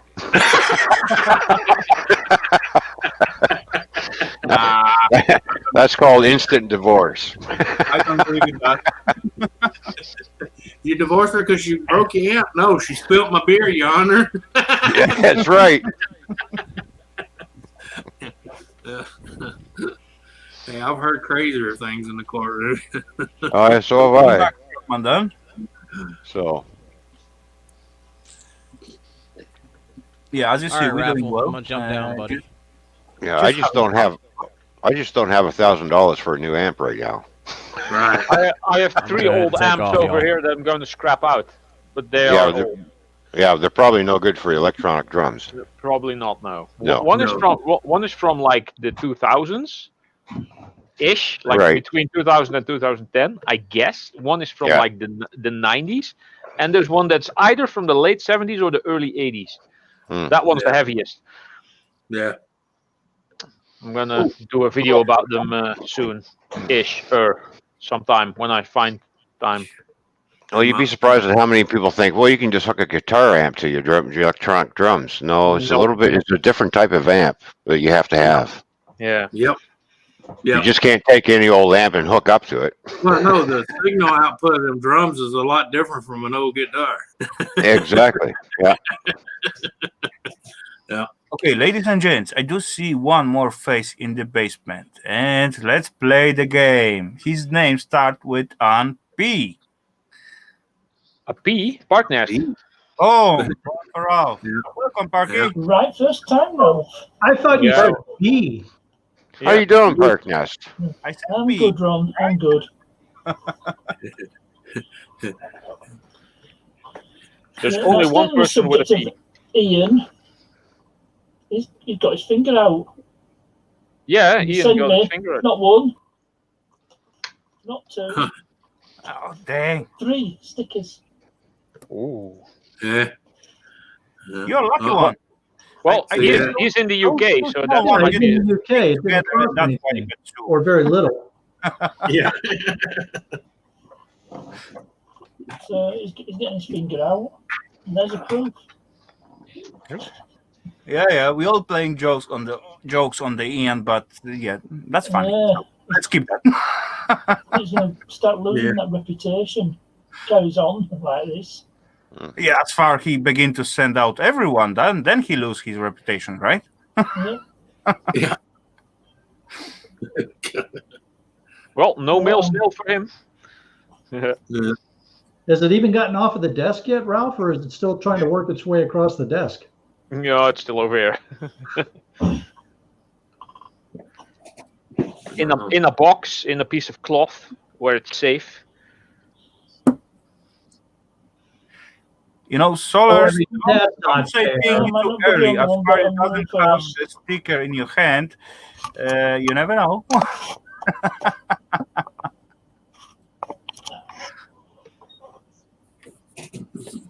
Ian still wants to know how Everyday Solars keeps her fingernails so nice while she's scrapping. Oh yeah, there was something last time. True. Those gloves. Yeah. Probably because of the gloves. Yeah, you know, mine is, yeah, it's kind of okay. A little bit dirty, but yeah. Oh well. I know, clean. I just get that. I had to grab a fresh beer. She got it covered with the paint or lack, so you don't see the black spot under, you know. That's Oh, why. that's true. It's camouflage. Yeah.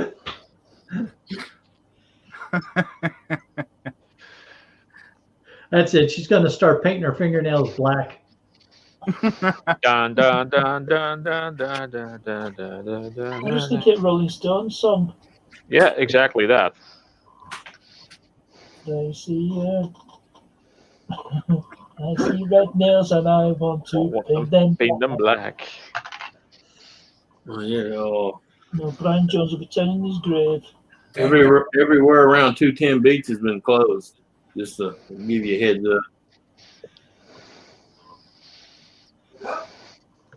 I said, 210 Bridge, the beach area over there, it's all closed down. Okay, looks like Mars got to leave us. So take care, Mars. There's- Have a nice day out there. And Later. See you later, Mars. thanks for joining. Right? Yeah, we had an entire beach here that was closed down, and all the the lakes and cuts that went into it. Apparently, they got a parasite in it where if you have an open cut or you let it get in your nostril or your ear, and it attacks your brain. Oh, brain-eating bacteria. Yeah. I said, oh, great. Why not? Just like it. We already got flesh-eating bacteria. Why not brain-eating bacteria? Yeah, Throw some might as well. COVID-19 in there. Yeah. Yeah, but you know what's going to happen when you get that brain-eating bacteria when you die. You know they're going to list it as. Yeah. Yeah. Even worse, what if someone with corona gets in the water and the corona and the bug thingy, they mutate together, and then corona turns into a flesh brain eating something. It's a cycle of life.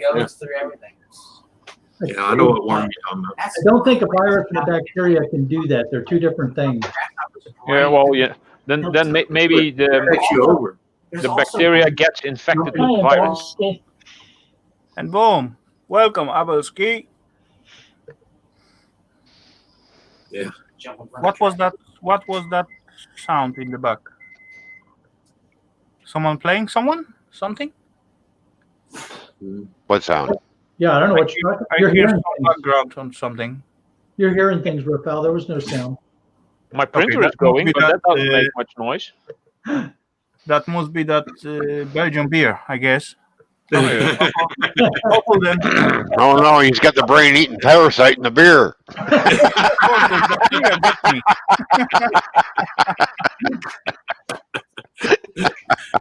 Call them up and say, what do you got in this stuff? Yeah, why did it eat my brain? Why was it all cloudy? Now it's really messing me up. Why am I hearing beats and noises? What's going on? Yeah, every time people talk about brain eating anything, I think back to that. It was either The Outer Limits or Twilight Zone where they had the earwig.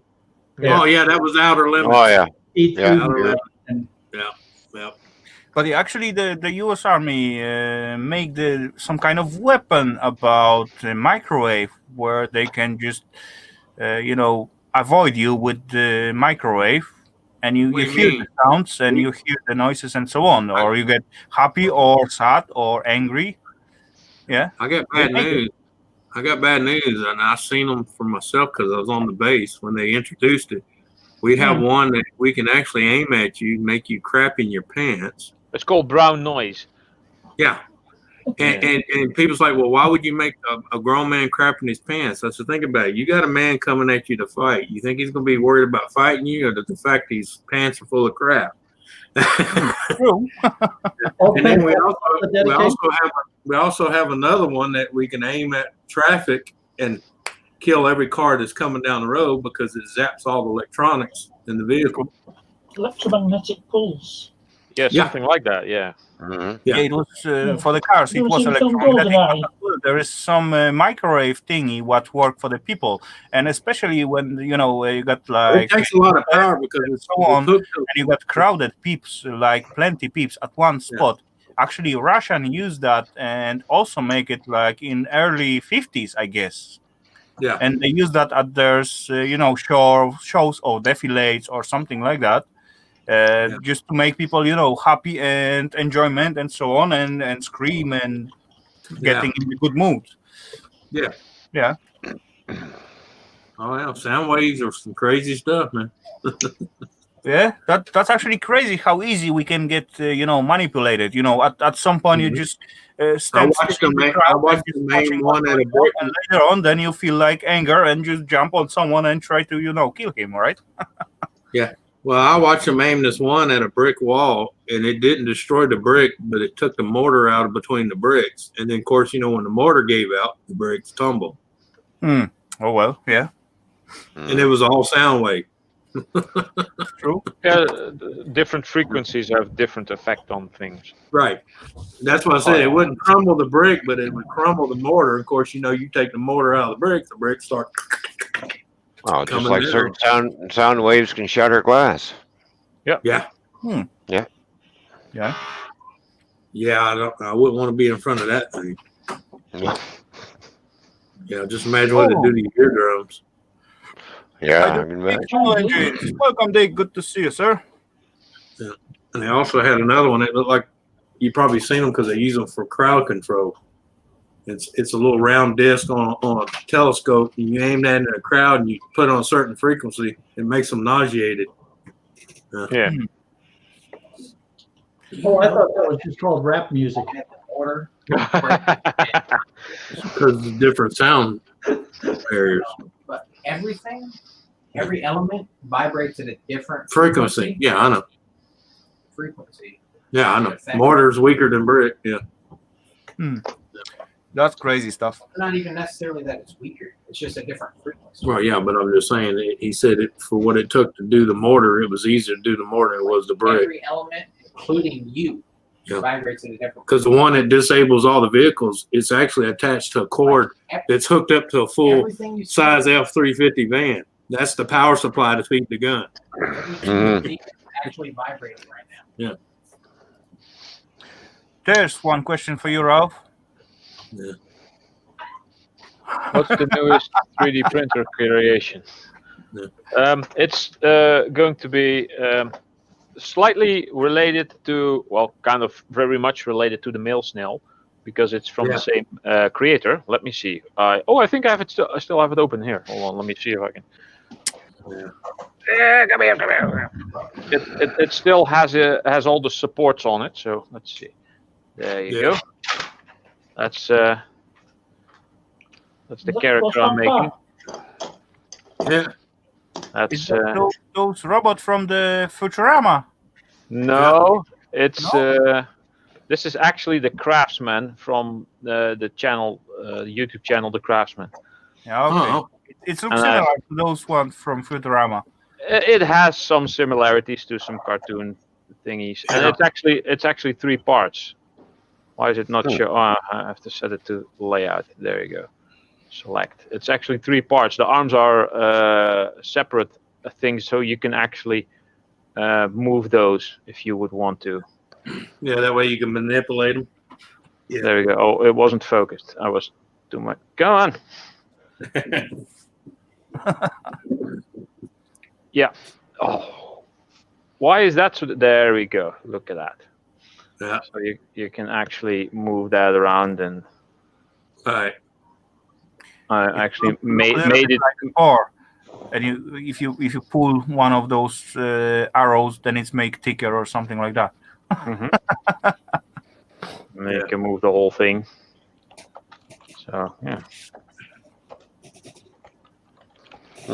So yeah, that's now printing upside down, and it is 2130 something layers, and it's at layer 680, and it has another 6.5 hours to go. So yeah. I don't think we are gonna be able to look at the result on this one.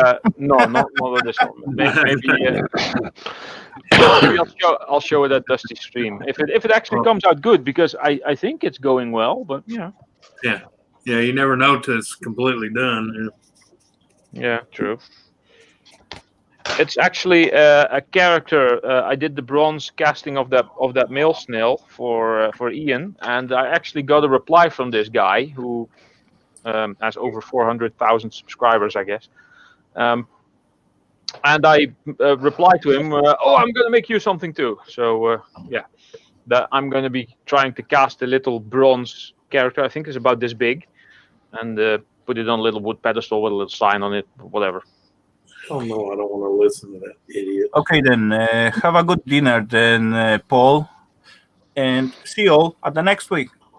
Not all. See you, Paul, at the next week. Yeah, that's what I want to say. Take care. Bye bye. Well, do you have the printer on a battery backup? No. Why? Why do I need it on a battery backup? Yeah, that's not actually a stupid idea. They're talking about if you lost power. The last time we lost power was in the 80s. Yeah. Yeah, that's different stuff. That doesn't happen here. Yeah. Well, yeah, but you got to understand, some of us, Ralph, are we're on grids that's been outdated 60 years ago. So, exactly. Yeah. The wind blows hard in some places, and the power goes. Yeah, I do actually. In last year, I think I lose the power at least twice. Yeah. From the not my fault. No.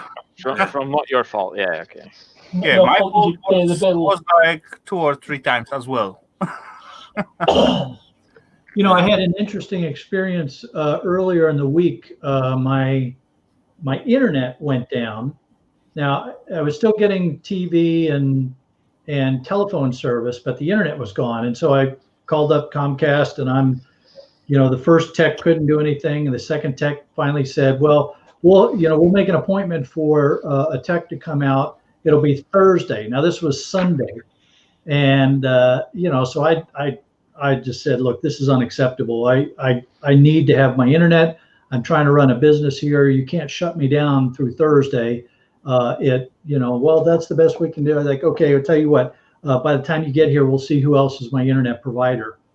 So within an hour, I got a call from the senior advanced technical support who said that they realized that they had to boost the signal to this neighborhood in order to fix the problem. So they boosted the signal, and they wanted to check and make sure that I was back online. And so, I'm sitting here thinking to myself, oh, great. I'm the one that had to whine and cry and make a fuss to take care of everybody else in the neighborhood. Yeah. Yeah. You know what's happened at me at some point? I got like right after I moved in here, I got like 3 things in one. Let's say bill. I got TV, I got phone, what I never used, and I got internet. And that was quite actually pricey and expensive. And then I do resign from the self TV signal because I just stopped watching TV. There was no time for the TV, so I get rid of that. Another 700 crowns in my pocket every month. So, and then I find out they put like new fiber line in the city where I live, village. Yeah. It's like 400 pips in here, so that's can be village. Anyway, I find out there's company who put the new line, and they put the fiber internet, and they provide like quite good speed on it. So I wanna get it, right. They were still at developing stage, but my street was already covered. Anyway, I got to like 3 months contract. No, 3 months. I got to stay on the old company for the 3 months before I get to the new one. So I thought that was good time. 3 months is quite a long time. Yes, So I ordered cool, from the other ones, the new ones. Then I want to use their service, and I resign from the old one. And I was thinking maybe I supposed to get like let's say 2 or 3 weeks in between, more or less, or either I get pay for like 2 weeks for double, or 2 weeks without internet, something like that. Mm-hmm. And then comes out situation when they get my message, they receive my payment, and so on, so on, so on, but no one show up to mount anything for the first week, for the second week, for the third week. Then I get like a little bit pissed off, and after back and forth phone calls and so on, I say to them something like that: listen up, you stupid something, something, something. And I know where you got your, headquarters, and I'm actually 10 minutes away from there. I can go there if you want more details, but I will not speak with you. I'm gonna speak with your boss, and I got all those, information saved up, and I can print it out with no problem, and then we're gonna talk. And I said, if I'm not gonna get my internet connection ready and working in, let's say, 3 days, then I'm gonna meet you out there. Something like that. I was really pissed off, and I speak stupid stuff. But believe me or not, the same day installer comes in and make the installation, and at the second day my internet was running somehow. But if they don't put the customer to the end line when they really pissed off and they begin to swear and scream, that's never gonna happen. It was like 3 weeks delay on the job. What they supposed to do, like they got they get message about this job like, let's say, 6 weeks ago. So that's crazy stuff. That's crazy stuff. Yeah. Well, that's like my internet here. I used to have a lower package than what I have now. And it was like every 2 to 3 days, it was dragging, lagging, falling, wasn't working right. And the technician was honest enough to tell me that they throttle the lower packages to make sure their higher package people don't have any problems. Yeah, because they pay. Yeah. Yeah. So I upgraded to that package because he told me which one to pick. And it was like $10 more a month, but I've not had, other than somebody running into the pole and knocking the whole pole down. Yeah. Other than that, I've had no problems. Yeah. Yeah. Well, you can't pay enough to save a pole from a drunk. No. No, you can't. Damn, I knew I should have gotten in my car and drive down to Anthony's house. That's why we closed the damn border.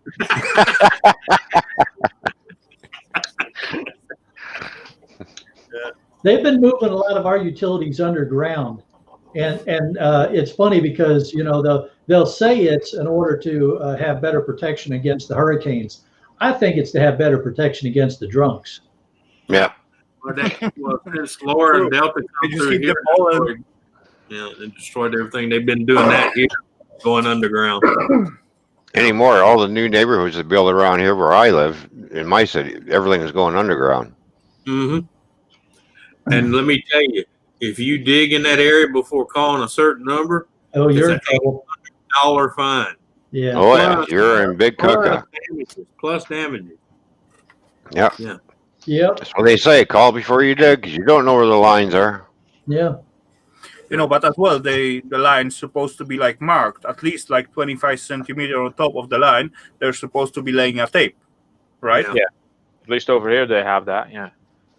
Well, here they do it every so often. But the thing is, if you're in an area where there's no marking, they'll come out and mark it for you. But the funny thing is, I've seen them come out and mark it, and the people still cut it. Especially when you operating like let's say simple shovel, it's quite hard to cut it, hit it or whatever. But if you operating like even those mini digger machine or something like that, this is no big deal to just grab some cable and just peel it off. Mm-hmm. That's just easy peasy stuff. Yeah, there's really no use for that. I mean, they'll come out and check for free. They'll mark it for free. My neighbor had some yard work done, had new sod put down, bushes taken up, new bushes put in, that kind of stuff. And the contractor that he hired took out his water, his gas, and his electricity all within the space of about 10 minutes. Wow. Ooh, wow. That guy should go bowling. He was, Yeah. I mean, it was, you know, I look out on the street and there's the utility truck, there's the gas line people, there's the internet Phone company. folks lined up trying to fix this mess. And they were all probably giving him the dirtiest look too. They were writing him a bill, that's for sure. Oh yeah. Welcome there, Grandpa Kevin. Good to see you, sir. Yeah. You know, there was one time, actually, one story. I wasn't there at that time, but was happening in my company. You know, they have a building, and on the building, they're running a huge telephone line for the whole block on the city. And, you know, somehow they built the house next to it, and it was like stick to the wall, you know. And actually piece of those line end up inside the building. And as the guy making the flat inside, you know, they just see like thick wire running on the cable. So they thought was some kind of old line, and they just chop it off. That was such a thick telephone cable with, I don't know, 100 and something lines inside. And they get away. You know, the phone company tried to figure out what's going on for the about week time and so on. There was cars and motors, like for the whole week time they trying to figure out what's going on, why the line doesn't work further. But as far it was inside the building, so they get away from the paying bills and whatever. You know, if it's outside and they cut it, they will pay a huge fine and damage bill for that. But otherwise, yeah, that was crazy. That cost like good few millions for the city, you know, to find out. And yeah.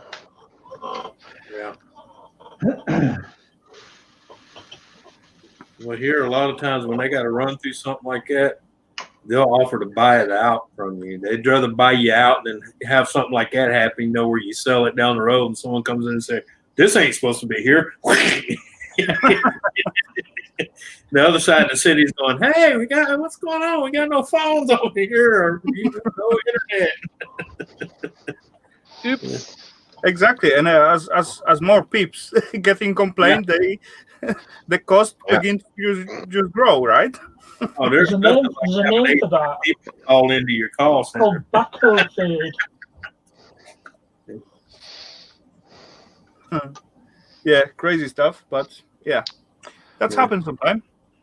I did rip off few not gas, but diesel lines myself as I digging because they wasn't marked as they supposed to. I did cut out few cables. Just few everyday sellers. That's an easy task to do, I must say. You don't even realize. Well, that's our biggest problem too here lately. Like he's saying, you call a number, they come out and locate it, mark it. They use different colors for each one. That way, you know it's a gas line, water line, electric line, whatever. But then again, you get some of these guys that come out to do their job, and they don't quite do it like they're supposed to because they're lazy. And they tell you, "Oh, the line's running right here," and you mark it, and you dig, and right where you dig, that's where the line is, and the markings are way over here. Hell yeah. Like, what was he marking? Yeah, what line is that he marked? Yeah, because the guy come out and said, "Oh, that's the fiber optic," and I'm like, "No, fiber optic's supposed to be over there where the green marks are." He goes, but as well, Anthony, as you using those locating stuff, they can be tricky. I used to borrow them quite often as I working on the cloac installation. As you know, it's some kind of damage or something. I used to like borrow that big roll with the camera, and I just put it into the pipe, and I got one sound where I go over the ground and just search after it where it is exactly. Right. Oh yeah, I know how that machine works, but the problem was the reason that happened because the line used to run over where he was at, and they cut it and just run one straight across. But when they did, they didn't deadhead the other one. You know, they didn't disable it. So when he hooked up to the spot where he could hook up to send the signal through for his machine to pick up, it picked it up through there and still the straight one. Yeah, exactly. That can be tricky as far you know how to use it and how the installation gets built. Then you can mark it correct. If you are there and you totally trust your equipment and you put one sound in here and then you got sound and then you go okay here. Well, the guy did admit he was getting two different locations. He said the reason he marked that because that was the strongest signal, so he figured that was the one actually being used. But his boss told him next time, mark both of them. Yeah, exactly. Yeah. When all else fails, mark it all. Let the figure it out. Yeah. Yeah. Well, you know, the main thing is to give them the footage of how far down they of course, here they usually have a set, you know, like if they go down a certain footage, they have to do it all the time. It's not just, you know, because we don't have any problem. You know, we don't have mountains and rocks and stuff, so they have no reason not to keep it even, you know. Yeah. Welcome, Scotty. You know, actually, even in here, when everything's supposed to be like documented and so on, sometimes when I ask for some, let's say, city installation for the, let's say, clock or power line or telephone line, they give me some papers what totally not fit or it's not look like a fit. It's you know, like crazy stuff. I know some of these cities over here used to do to me when I was a lineman. I go to City Hall of the town and get the city blueprint, you know, and I'd be looking at it and I'm looking down and I'm looking at it, looking down the road, and I'm like, that's nowhere where it's supposed to be. Exactly. It's totally like good 20-30 meters difference between the self line and the drawings. Yeah. True. I actually ran into that problem when I had a house up on Cape Cod. I'd gotten a survey package when I bought the house, and then I put in a fence and stuff like that. And then the developer came in and he said, well, you're going to have to move your fence and cut your driveway in half because that's on these two plots of property that I own. And, you know, and he was the guy that built my house. So, you know, I'm like, you know, what the hell? And so anyway, it was 2 years of my life that I'll never get back fighting the developer. He ultimately lost. But the only good news out of it was that because I had paid for the high-end insurance policy for the mortgage, covered all the legal expenses. So it didn't cost me anything but my time and the heartache of 2 years of being, you know, talking to lawyers and being deposed. Yeah. I tell people that all the time because I just, not like you're talking about, not long ago, I bought a piece of property and I always buy the insurance on the cash deed. You know, that way, if anything comes up after my name's on it, ain't none of this, well, it's your problem now, you know.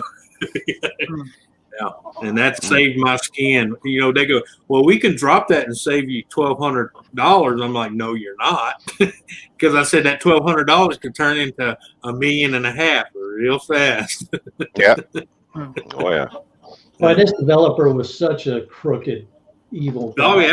Oh yeah. He was sued by just about every homeowner in the neighborhood for something that he. And the city had gotten to the point where, you know, you'd walk in and you'd say, I have an issue with my developer, and they just say his name. Yeah. Yeah, they say the name before you finish your sentence. They go, let me guess, Dave Harper. And I'm like, yeah, how'd you know? Oh, trust me, we know his name well. Then you got to stop and say, well, why the hell are you people renewing his license every year? Why are you letting him stay in the house? You know? Why are you still issuing permits to him? Yeah, exactly. Why is he still alive? What? Yeah. Yeah. Well, they keep issuing permits to him because he keeps paying the money. Yeah, exactly. Yeah. That's why. Yeah, there you go. You know. Your hard-earned cash. I wouldn't have been all surprised if he wasn't connected to no, I'm not going to say it. Jimmy. everyday sellers. Yeah. Me. No, Well, You I'm know, going to drop out. used I'm to going to deal go up with and have some dinner. all right, So man. thanks, all cool, thanks sir. for having me up, All Rafal. Take care, man. See everybody later. on. Dang it. No, Enjoy what's so your meal, bad? sir. What's so bad is when you go down to the planning and zoning office and you're raising Cain about a certain person, what they did, and the little girl behind the counter goes, "That's the mayor's brother." It's on I there. forget the golfer. That They sucks. Philip Yeah. Schofield I'm like, sidekick I don't at care if one it's time. his daddy. He messed up. You know, I used to deal with the people almost every day. Not my company. The company what I work for. It's own over like I think close to let's say a little bit over 100 flats. And I'm the one who take care about them. And I used to go there every time when something get broken, like something like Ralph, but I just take care about the whole flats, not just appliance. Yeah. Yeah.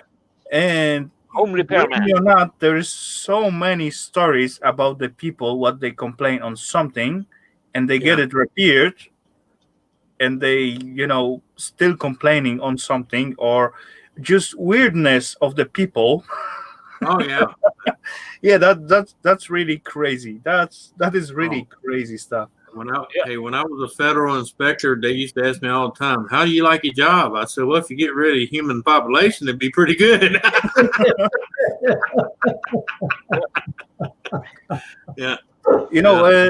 I get at some point I get really stressed out because I cannot make the people like happy. Understand.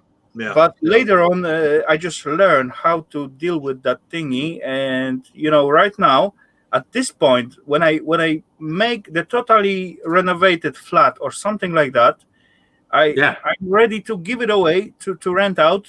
I feel really sad because it's so nice, all new flat, all renovated, all clean. You know they're gonna trash the hell out of it. Yeah. They just gonna move in and make a destroy shit out of it.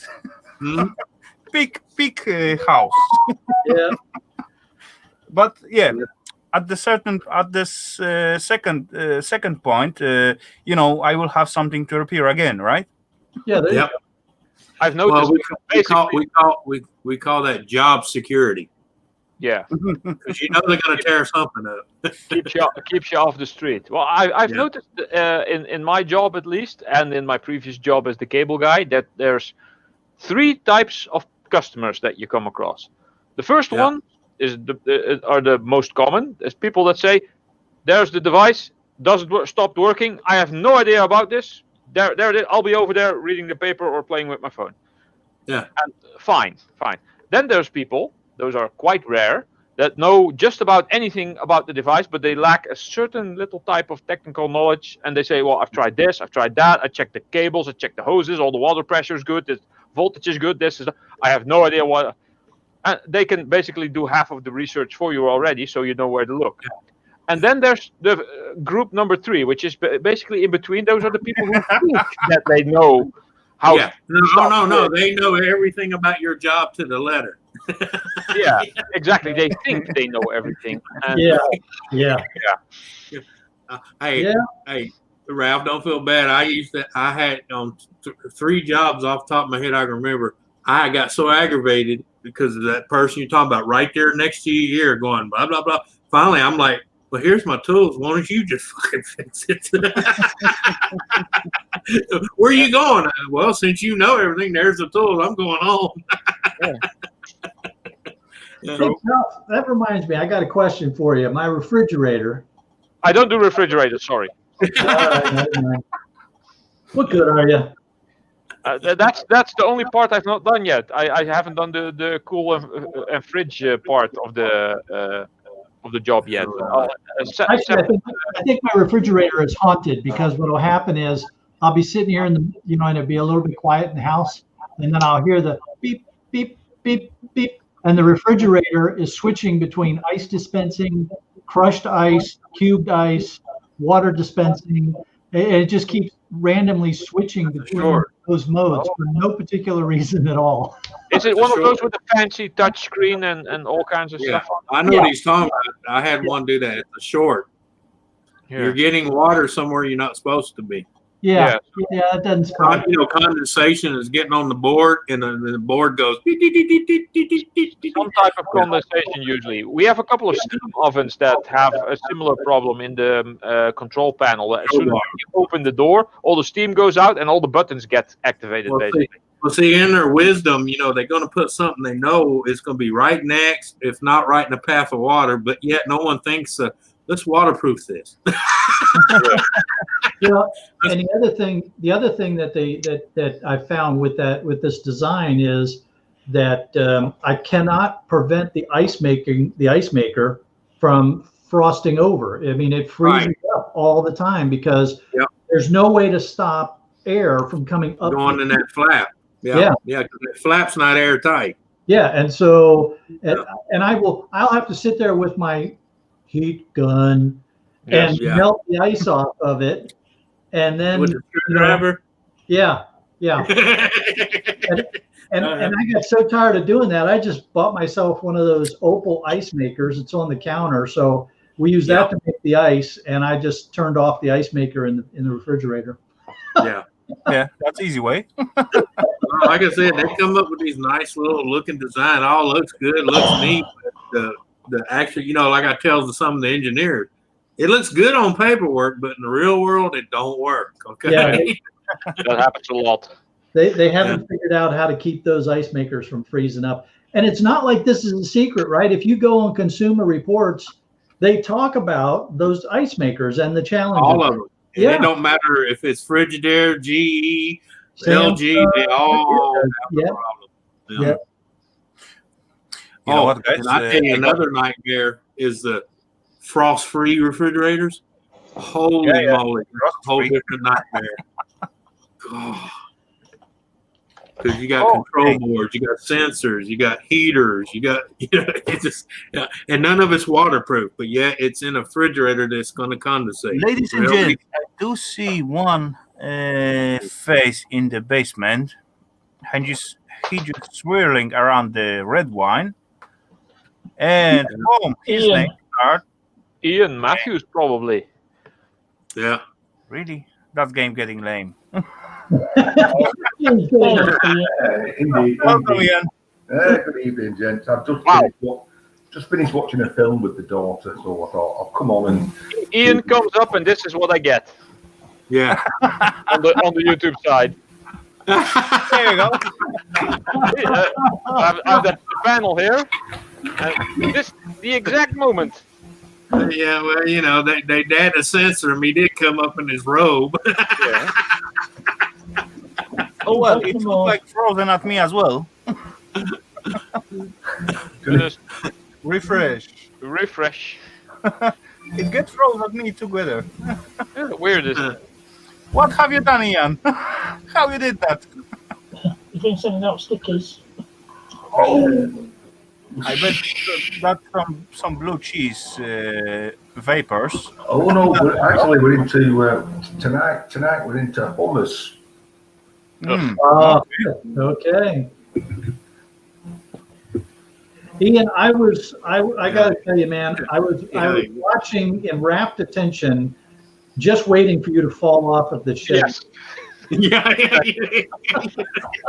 I'm glad I ain't the only one. I was like, he's almost there. He's almost. Oh shit.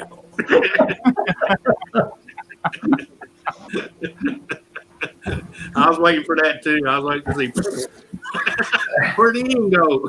Well, half of me wanted it to as well because of how they'd gone viral.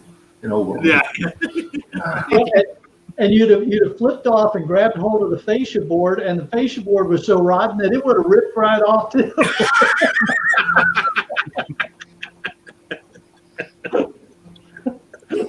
I got some comments as well to that reparation, but oh well. You cannot copy Ian, and he always do his own way, and that's not gonna be easiest way for sure. It's the Ian way. It's gonna be way much more complicated. That was just a temporary repair, you know. I mean, But those temporary repairs take you so much time, like whole afternoon, or actually quite 2 afternoons, right? No, I did it all in the same day. Anyway, Ian, those rotten, piece of wood that will be good to tack on it. Those tarp at the first stage. Yeah, because you're going to get rid of that anyway at some point. But second thought, what I got wasn't that easier and quicker to get into the closest building shop or market and get one roll of those roofing asphalt thingy and just glue it on in let's say half hour? Then it wouldn't be an Ian video. Yeah, I was going to say. Then you have like another 5 or 10 years, free from looking at that roof. Okay, I'm going to have to give you a little bit of YouTube tuition here. That's why I say you got your own way. That's why. You've got to give people something with which to come back with and say, you're doing it all wrong. Oh, yeah. Because even if you do it 100% right, you're still going to get someone who goes, that's not how you do it. So you might as well do it Can't wrong. please all the people all the time. So you might as well do it wrong in the first place, and you get all that interaction where people are saying, you don't do it that way. and you're going, yes, another one. Yeah, okay, all cool. I totally understand that. Then you want to make some content out of that, but making content and having the tight roof over your, let's say, clothes washing and dryer machine, that's slightly more important than YouTube content, right? Yeah. Ian, there was another thing. I was a little bit disappointed that you didn't uncover a rotten part up on the roof and like stick a leg through the hole or something like that. Oh God. Don't even talk about that. Let me tell you what I did 6 years ago. I'm on the side of the house. It's a 3-story house. I got an extension ladder. It's probably a little too far out of its comfort zone, stretched out. I'm on the very tip. It snaps. Ooh. I know I'm coming down. Well, I either had a choice of going straight down to the ground with it or push off and land on the neighbor's roof. So I chose push off and land on the neighbor's roof. I ended up on the dinner table in the dining room. That sounds like a movie scene. Yeah. Well, just put it this way, it would have been cheaper just to go straight down, break both my legs. It would have been a lot cheaper. Don't get me wrong. It cushioned my fall. All I did was break 2 ribs, but I had to replace a roof, rafters, ceiling, kitchen dinette. And if you go through, that must be really rotten. It was rotted, and she wasn't even aware what it was. It was leaking, but it was running straight down the rafters into the back and going down the inside wall. Okay. Yeah. So she found out a lot of stuff. Of course, the fact that I went through it, my insurance rebuilt it all. Hey, where's Mike? Yeah. Hey, Mike. Hey, Mike. But yeah, that was other than the fact I had to find new insurance, that was $28,000 to my insurance.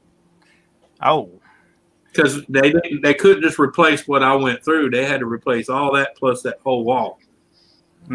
Hey, Tim. Okay, so Ian, what are you treating yourself with tonight? Tonight, this is going to be a Glenfern. Okay.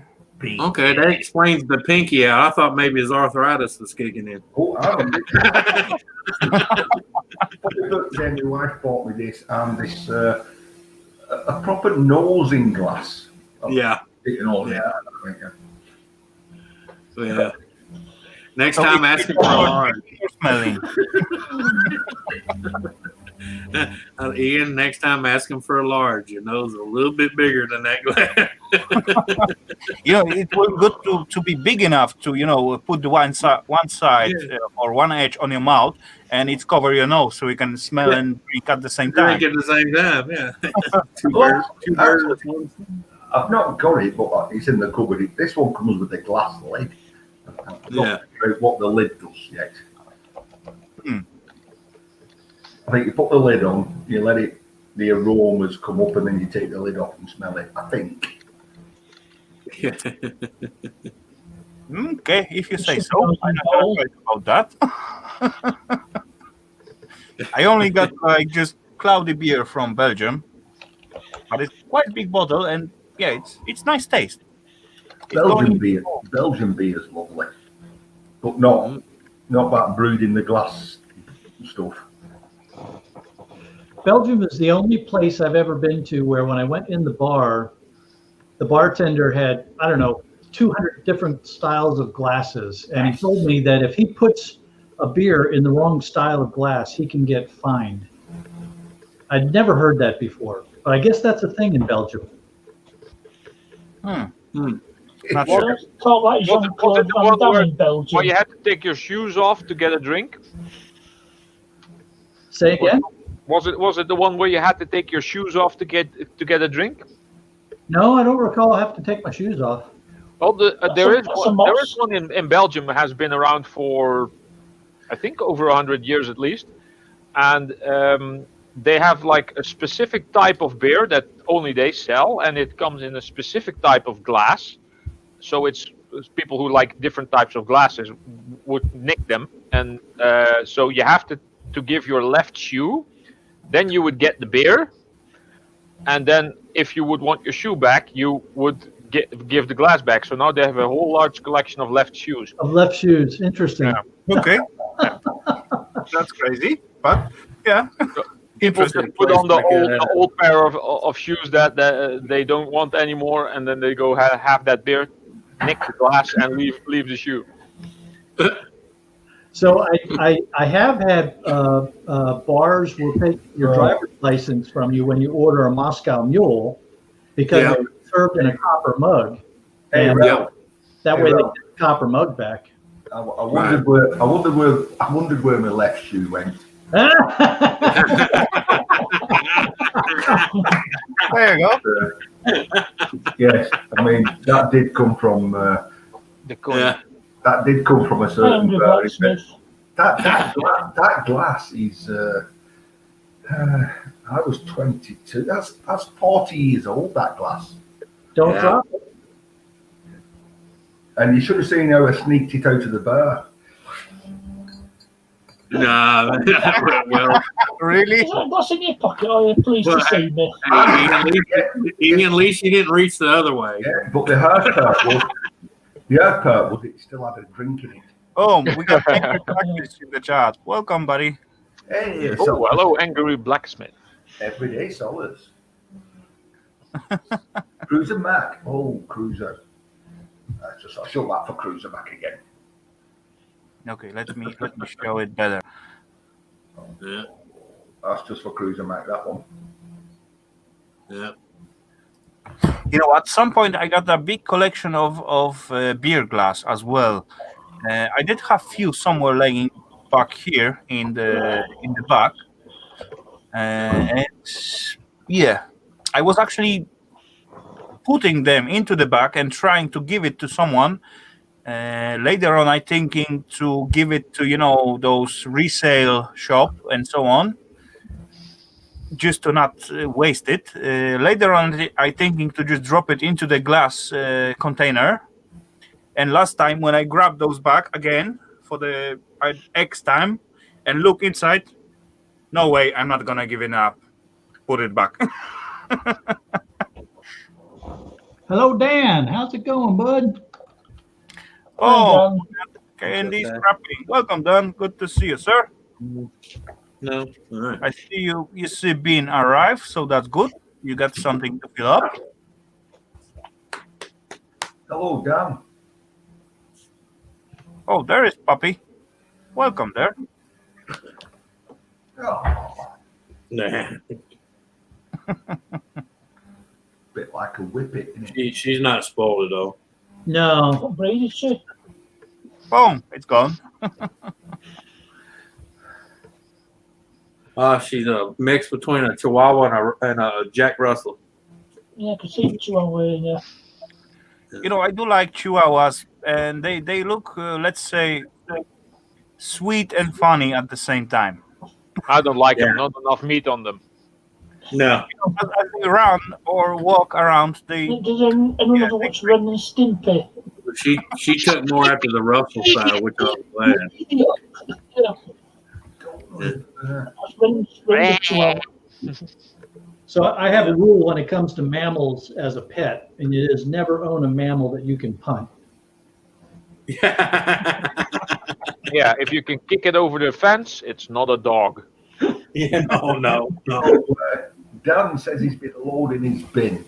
I've been working on a load of aluminium today. I don't know if you see that. Oh, yeah, nice cast aluminium. Oh, lots of cast aluminium. I like cast aluminium. And if you can see, I heard it. There we go. That's better tilted. Yeah, it's visible. It's visible. All hidden behind the bin so the wife can't see it. Yeah. You know, I got one, not me, but one of our storage spaces for the company. It's shared with other company, and they got problem with the thieves. So they put, like, let's say, camera around, but it doesn't help so much. So they drop a dog inside. Of course, it's a little bit problematic because every time when I go in and out, we got one warehouse in there, and they got like 2 or 3, but it's all one area, and they put a big husky dog inside. It's you know, it's not aggressive because, you know, we got to somehow cooperate in there, but you know, as you go in, and the guy just come out at you and look at you, and he's big dog. So dang, every time I go there, I got to pet this guy. I got to play with it a little bit. It's amazing. Who's a good boy? Who's a good boy? Who wants a belly rub? But the trouble is totally white eyes. It's like snow white eyes. It's crazy. But those huskies, they can see right into your soul. They know what those huskies, the clever dogs. Yeah, but believe me or not, as first time I went there, I opened the, you know, I was surprised because gate was closed, and I opened the gate, drive in, close the gate after me because we got some kind of deal, you know, if the gate is closed, just keep it closed for whatever reason. It's closed for the reason, right? Yeah. So I went in, I stopped next to our doors, and I see like husky running to my way, and it was like autumn time, so it got like, you know, those winter fur already, and it looked like double so big. You know, at first I think, that's gonna be a problem because he ran quite fast, and then like let's say half meter ahead of me, begin to swing his tail and just look at me. So I gave him my hand at the beginning, just meet me, buddy. And then I begin to pet him, and yeah, I just sit on the ground and just pet him, and he just jump on me, and yeah, we just cuddle and having fun. Yeah, I had that happen as well when I was at a customer. The dog came at me from one side of the yard, the ears back, the tail straight backwards, came chasing at me. And then the guy was yelling at the dog, calling him off because he thought that it was going to attack me. And I look at the dog, I turn around, and I go, oh, boo! And the ears go forward, the tail goes like that, and I start petting him, and the owner is like, what? Yeah, exactly. That didn't work for me. He dog, it come out like a words a pit bull, but like a boxer dog type of thing. Short ears. It come rushing out, come straight to me. I'm like, still, offered it my hand, and it bit it. Well, Ian knew who he was dealing with. True. Yeah, I was wearing that. You should have given him a sticker. I was wearing a welding glove. I was picking up some scrap, so I would have this thick welding glove on. So it hurt, but it didn't draw any blood. And I'm like, yeah, smell me hand. And he went, ah. If you reach out too quickly, they think you're attacking them. Yeah. Could be. You know, Ian, my mother gets like a gift pet at some point from her friend, and that was those tiny moppy looking thingy with the huge eyes and very short nose. Something with pecking thingy. Anyway, those little tiny black fluffy guy snore louder than my father. And believe me or not, she get it. Those little dogs live almost 20 years. She get it as I were about 12 or something like that. I like this guy. I play with him, and I do whatever I want with him. But every time when I went out at the Saturday night, I coming across my house, let's say 200-300 meters. I was about my house. I already hear that little fella barking and yapping his tiny jaws.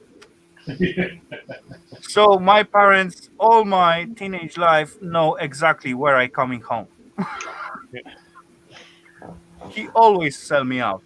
That's little bugger. But this dog lived almost 20 years. Can you believe that? Yeah. Did it bark any differently whether he was drunk or sober? He bark every time when I come too late, As I coming normally at the daytime or something, he don't even bother to wake up. But as far I went out on Saturday to some, let's say, meeting or disco or bar or whatever, when I coming back home, it was like before I reach the house, 200-300 meters from the house, I already hear him. So it take at least 5 more minutes till I get home and, calm him down. So that was already too late, everyone was up already. So.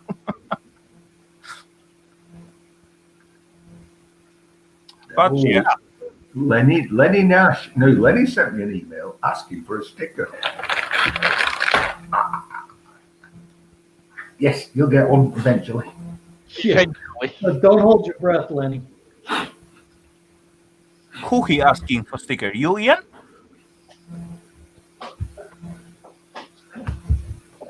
Where it is? No, he sent me on Facebook. Sent me a message. Okay. Oh, cool. Once I get this Blender 3D software down, I will start remaking my channel logo thingy and banner in a slightly nicer quality, and I'll have some stickers made. Hey, Lenny, the rest of us will get stickers from Ian when hell freezes over, and I'm not talking about the town in Germany. Okay, Johnny, take care, buddy. Have a good one. Sleep well out there. Dang, have you guys seen last Johnny video? He just put out tiny update video, and his room, scrapping room, was totally filled up.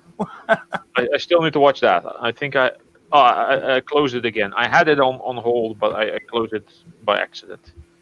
Yeah, I just watched it today, and he just filled up his scrapping room totally. Well, that's kind of how I feel because my place is filled up, but most of it is processed, so that's going to be gone by the end of the month, hopefully.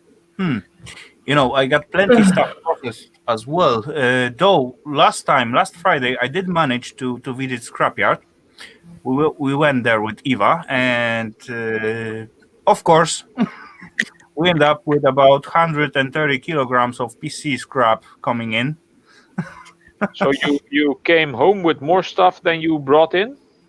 I brought nothing out. Oh, you went shopping there. That's where you go. I just when you stopped want by to go on the way home. Okay. So 130 kilos in. But as well, not counting last visit on Friday, I wasn't at the scrapyard for a good few months. So, yeah, they welcome us very nice in there. Yeah, they're glad to see you, probably. Where Hey, did I Kim. You know, they always get money out of me. So, Yeah. Our recycling place here was closed for about 6 months, and they opened up about a month ago. And it was funny. The first 9 days, the traffic was 6 miles all the way down the road, waiting to get in. yeah. Yeah, people they're been hoarding all that stuff. Yeah. Yeah, because they've been steadily, scrapping and had nowhere to bring it. When they finally opened it, they had loads to bring. Yeah, nothing to do because of lockdown. Yeah. Some people out of a job because of the whole lot, the whole thing, and wanting to make a bit of money. So yeah. Yeah. We had 3 new subdivisions on the outskirts of town that were going up. They had to bring the National Guard in because people were going into the empty homes and pulling all the copper and electrical lines out. I heard about that stuff like that happening. Yep. Boom, we got Ken Small Engines in the chat. Welcome, Yeah. Ken. Good to see you, sir. I like taking I these things apart. Speaking of micro scrapping. Oh, potentiometers. Yeah, because this part, this little part, that's cast aluminium. Yeah. Basically, this part.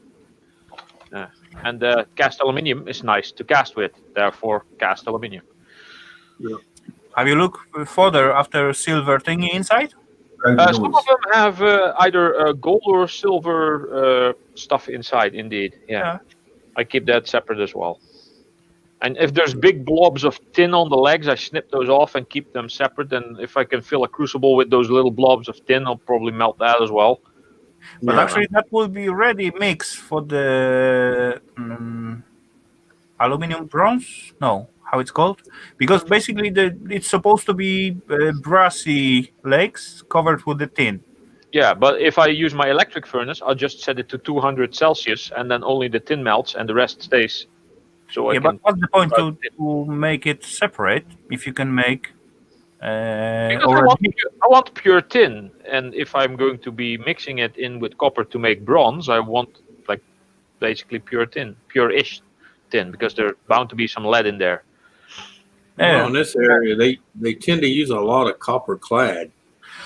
Yeah. Yeah. You think it's copper, but we call that Chinesium. Yeah. Okay, I do see one more face in the basement. Ooh. Let's guess who's that gonna be. Let's start the game. Hang on. Does he do micro scrapping? Hell no. You waste Mike. Kind of had a feeling. Welcome, you, Mike. Hey guys, how you doing? Welcome, Mike. Good to see you, sir. I need to go get something to micro scrap while Mike's on here. Yeah, I didn't see that Chuck Scrapper was up.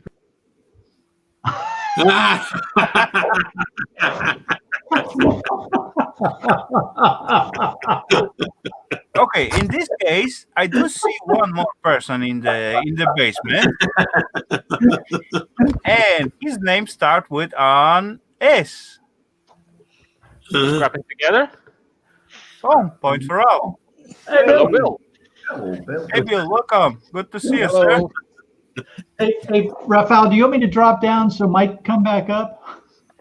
No, actually, I gotta run anyway. I gotta go to town, so I'm gonna go ahead and say bye now. That way, you got another room here.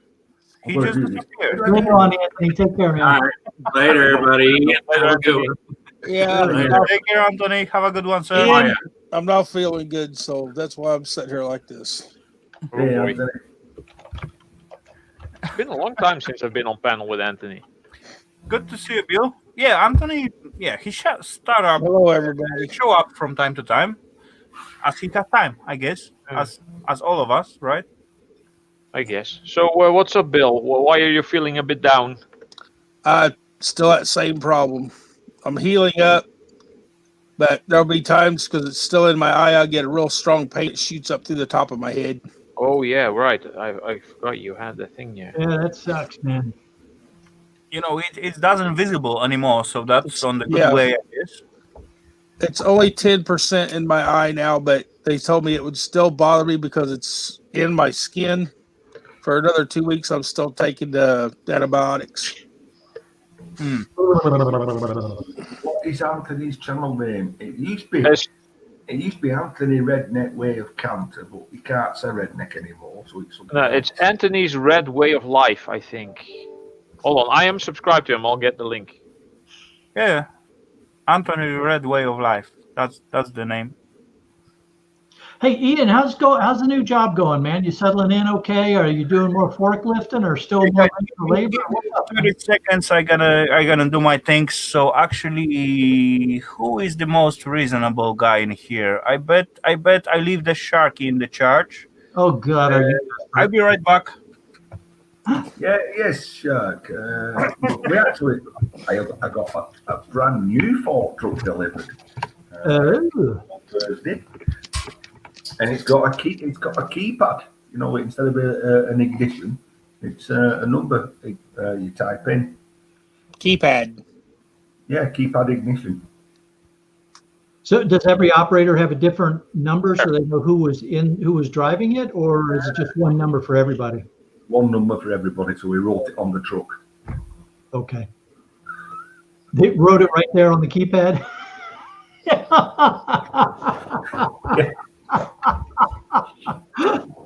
Street Copper, hello. It's good. I'm enjoying it actually, although some days I'm going to bed early. Yeah.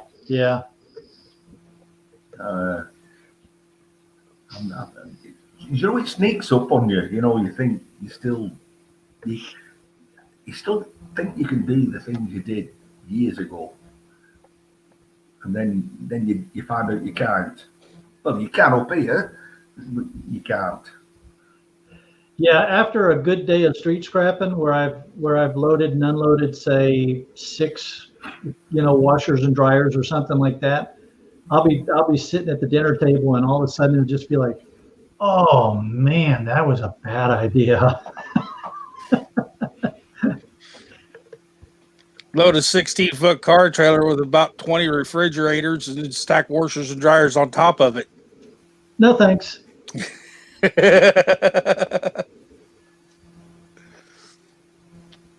By the time you come in, you sit down for about 5 minutes, and you don't know if you're going to be able to bend over to take your boots off, or if you're just going to have to sleep with them on tonight. Yeah. I'm so glad I'm flexible and nimble still. Well, you're younger than the rest of us too. Yeah. I need to actually filmed a bit at work on Thursday for you, Shark. Oh, cool. Got a big bin. This bin's going to be 2.5 meters by 1 meter, and it was full of scrap, and they wanted it empty into the skip. But it was a 4-sided cage. So me, I was like, drive, just get level like that, run, stop. It slid off the forks, hit the side, fall out a bit, lift it up, tip the whole thing in, upside down into the skip, and then come out and then drive in and pick it up and out. Very creative. I'm thinking, if this goes wrong, Okay, I'm back, ladies and gents. I've got to pick it up all off the floor with everybody watching. You know what I mean? Yeah. And set up that's safe to be cracked on a live stream or video soon. Not soon. No, not soon. Okay, in the summer when you can place it in the middle of your yard and go crazy at it. Well, I'm pondering on the technical side of it. Dynamite. To do it live, it would be really easy to break into. But to do it live, well, I do it live, don't I? But it might end up being like a 2-hour video, and how many people's going to watch that afterwards? Well, you can always have a live and then leave the live up and then download it too, and then edit it into a compressed video of about I don't know, 10, 15 minutes, Yeah, and then upload that like half a year later and see if that gets you Okay, more ladies views. and gents, Sharky's, how we call that? Dang, I forget. Anyway, never mind. I do see one more face. Everyday Solars. I actually see two face until Okay, that. I don't know the other one. left. Anyway, Could be anyways. another point for Ralph tonight. Welcome, Oh. Solars. Good to see you. Hello. Colors. Oh, and the cat. Hi. The I'm, cat's I'm gone. being an Ian. Ian, I'm in my black dressing gown. Leave you in there freezing, but you know, when you got to do something, you got to do something, right? I forgive you. Stolers, let's have a look at those nails. I want to see if you broke any. No, Nope. but I did cut them shorter.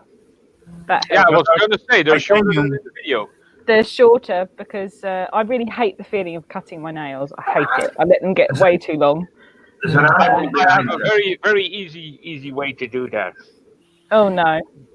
Okay, ladies and gents, I do see one more face in the basement, so it looks like it's your turn, Ralph. So I'm gonna drop you into the basement for a while.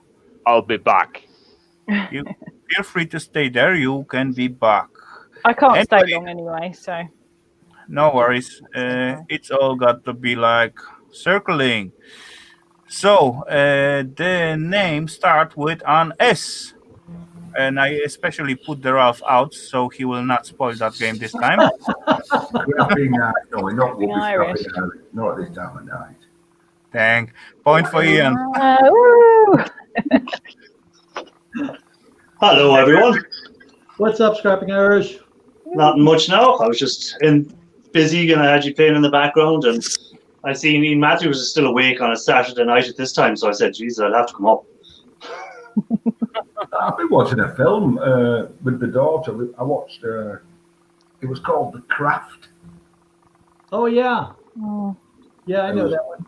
Rafal is a film buff. He Don't knows a know lot that about one. films. He's a real film buff.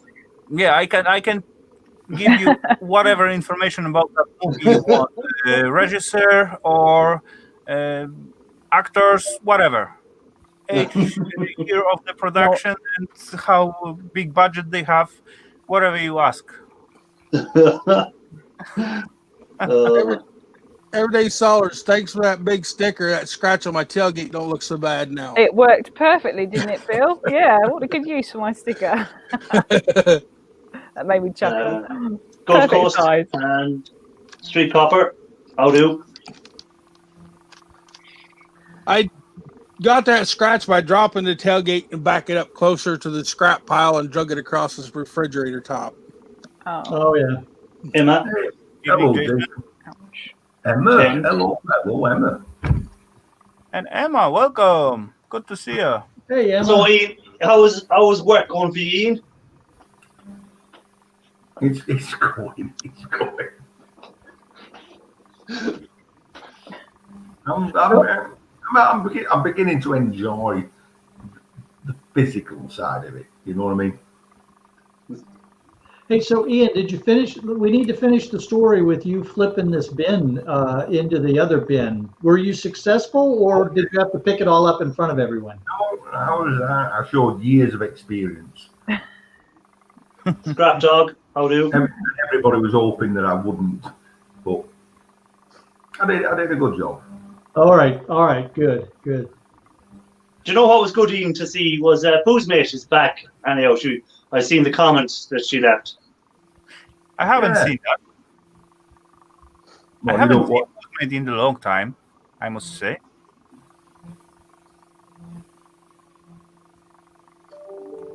So, Bill, how's your shingles? I'm healing. I got another 2 weeks of medication. It's 10% in my eye now.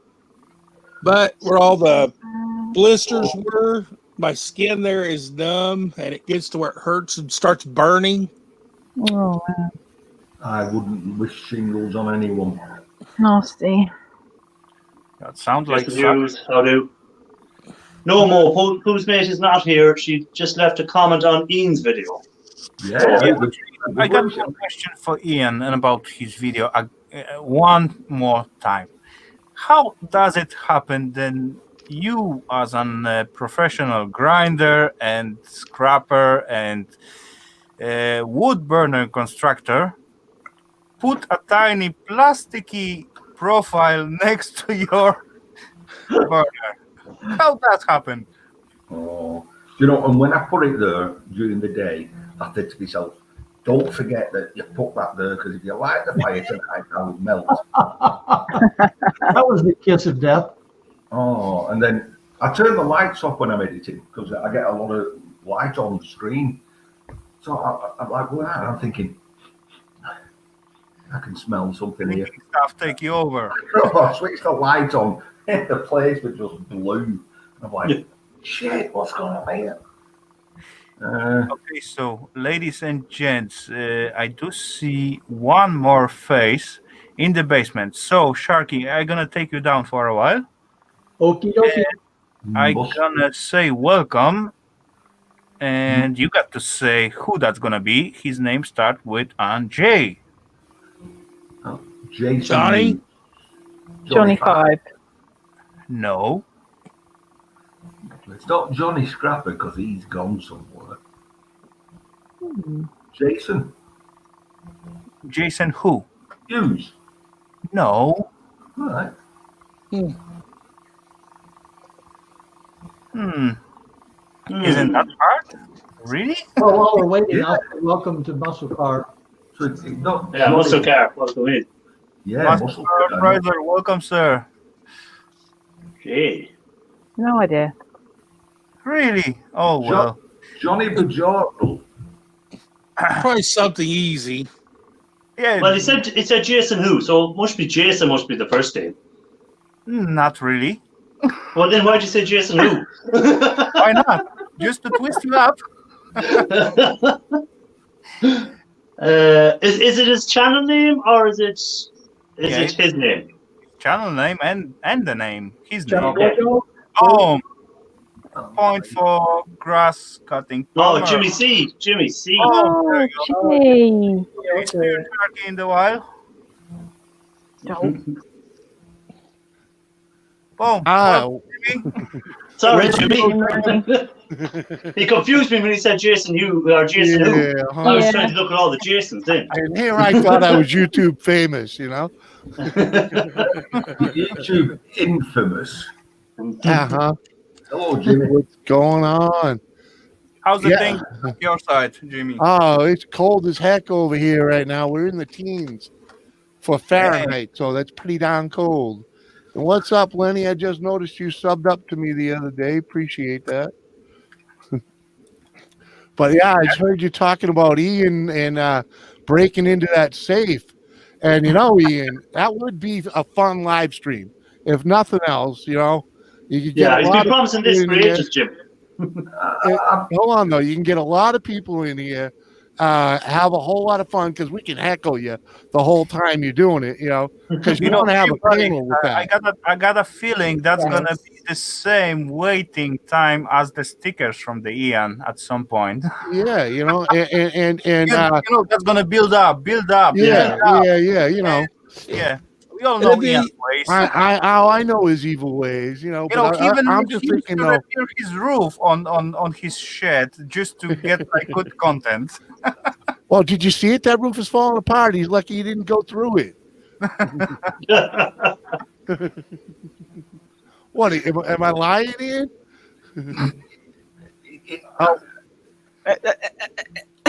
It's only because I'm like a ninja, you know. Oh yeah. I saw you were spread out. Well, if he's the one that built it, he knows where the boards are, so you don't stand on the weak spot.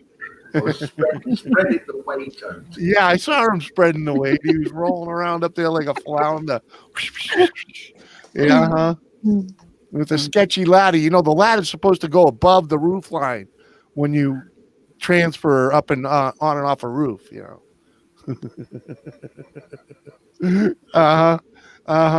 It all depends how long ladder you have, right? Yeah. You know, Ian not gonna buy a new ladder just to go on the roof. He's gonna use the old one, even if it's not big enough. And are those screws thicker than the roof material? No. In fact, if I get a chance to do the short tonight, I'll upload it. Because I have a little dig at WTF Mike in the middle as well. Mm-hmm. All right. I don't think you're gonna be able to do the shot tonight, Ian. Well, I've already filmed it. I'll just do it on my phone when I go to bed. No, okay. You mean editing? Okay. Yeah. I get it. I bet the next person come up will be Ken. I know. Are you psychic, Irish? I'm using my magic powers there. Okay, in this case, Ian, now it's your turn. I'm gonna put you back in the basement. You feel free to stay there, or I won't stay there. I'll be going to bed actually. So, oh, cool. It's up to you, buddy. Ian, have a good sleep. Didn't say I was going to sleep. I said I'm just going to go to bed. I'll join you all in there. Oh, cool. It's up to you. You decide, right? I will. See you later. Take care, Ian. Have a good one. Yeah. Thanks for being with us. I look forward to that live stream because that's gonna be fun, buddy. 20 minutes of tidying up first. Yeah, no worries. Oh yeah, you gotta clean your mess to keep Mama happy. So, yeah. She'll probably be back to come downstairs and see all that on the table. Uh-huh. All right, I'm going. Drop it down. Bye. Nice. Could just hear her walk down there. Ian! Uh-huh. And wake him up out of a dead sleep. Already guessed one, so welcome back, Ken. I figured I'd come in because Everyday Solars is always on my lives. I've never had a chance to be live streamed with Everyday Solars, so hello. Hello, Ken. Right. How you doing? Always in my streams, always. And I always chat and say hello. And I was like, every time I see you on a live somewhere, I can never get in. So I figured, let me chime in. Oh, and the irony is I've got to go in a couple of minutes, but that's all right. Yeah. At least I got the one-on-one. That's all. Nice to connect the face to the because I was watching a little bit of your live stream the other day, but the problem was it didn't really show your face too much. You were just working on stuff, and Ian was commenting on your nails. Yeah. Yeah. I've been on Rafal's before. True. So I have been around, but yeah. But I see you're always on mine, so I just want to say hello. Yeah, I know you definitely stopped into my show a time or two, but to tell you the truth, ladies and gents, I've never seen you on one person in the basement. So I can always rely on Jimmy any hour of the day or night to be on a stream. so I'm gonna put down in the basement for a while. Feel free to stay there. I'm gonna bring you back as far we get like another spot, right, buddy? Raphael, I can jump back down. I got to make tea anyway. Yeah, all cool. No worries. Just stay there. I'm gonna bring you back as far we get another spot or something like that. We're gonna circulate those thingy. Anyway, boom. The another guy. The name's gonna start with Angie. Who's that gonna be? Who? Gaffa? No more. Grandpa blue. Kevin. Kevin? No. It's Grandpa. One of the grandpas. He's Grandpa now, isn't he? Mm-mm. Did you say Gaffer already? Yep. I know he's been already. Gary? Gaffa. Was it Gary? Nope. More blue. Oh, blue. I'm not Ken's supposed to get that. Supposed to get it. We are rubbish at this. Bring back Ralph. He gets them all. Yeah, grass color. You get it. Point for Ralph. Tim, it's confusing. The G Oh, is so Tim Palmer? Grass confusing. cutter Palmer? And see you later. Oh, okay. Yeah, but you know what? Gee, I never think of grass cutter. I always think of just Tim. You know? I know. It's confusing. It's just too confusing, Tim. Yeah, I know. Oh, well. We make What it up, finally. Kent Solars, Scrapping Hello. Irish, Jimmy C. How do? Oh. Raphael. No, we did 2.5 hours of mixed stream tonight and no giveaways. No. That was crazy. No giveaways. On whose stream, Mix? Yeah, Well, he usually can gives you not away tell by prizes. can you not tell by the name he has there under him now at the moment what Ken's name is now?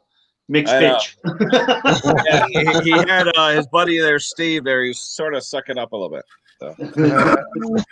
Bye, Gulf Coast. Gulf Coast. Good night. Hey, Gulf Coast. Good night, Gulf Coast. Take care, Golf. Have a good one. E-Waste, Mike. Good luck. Well, later, Mike. Bye, Mike. Take care, Mike. Have a good one. Hey, Mike. Didn't even know you were here, but see ya. Get more of the gold plates, PCBs. I mean. Oh yeah. That was awesome. Yeah, I wanna tell to him, but yeah, he never go back to the chat.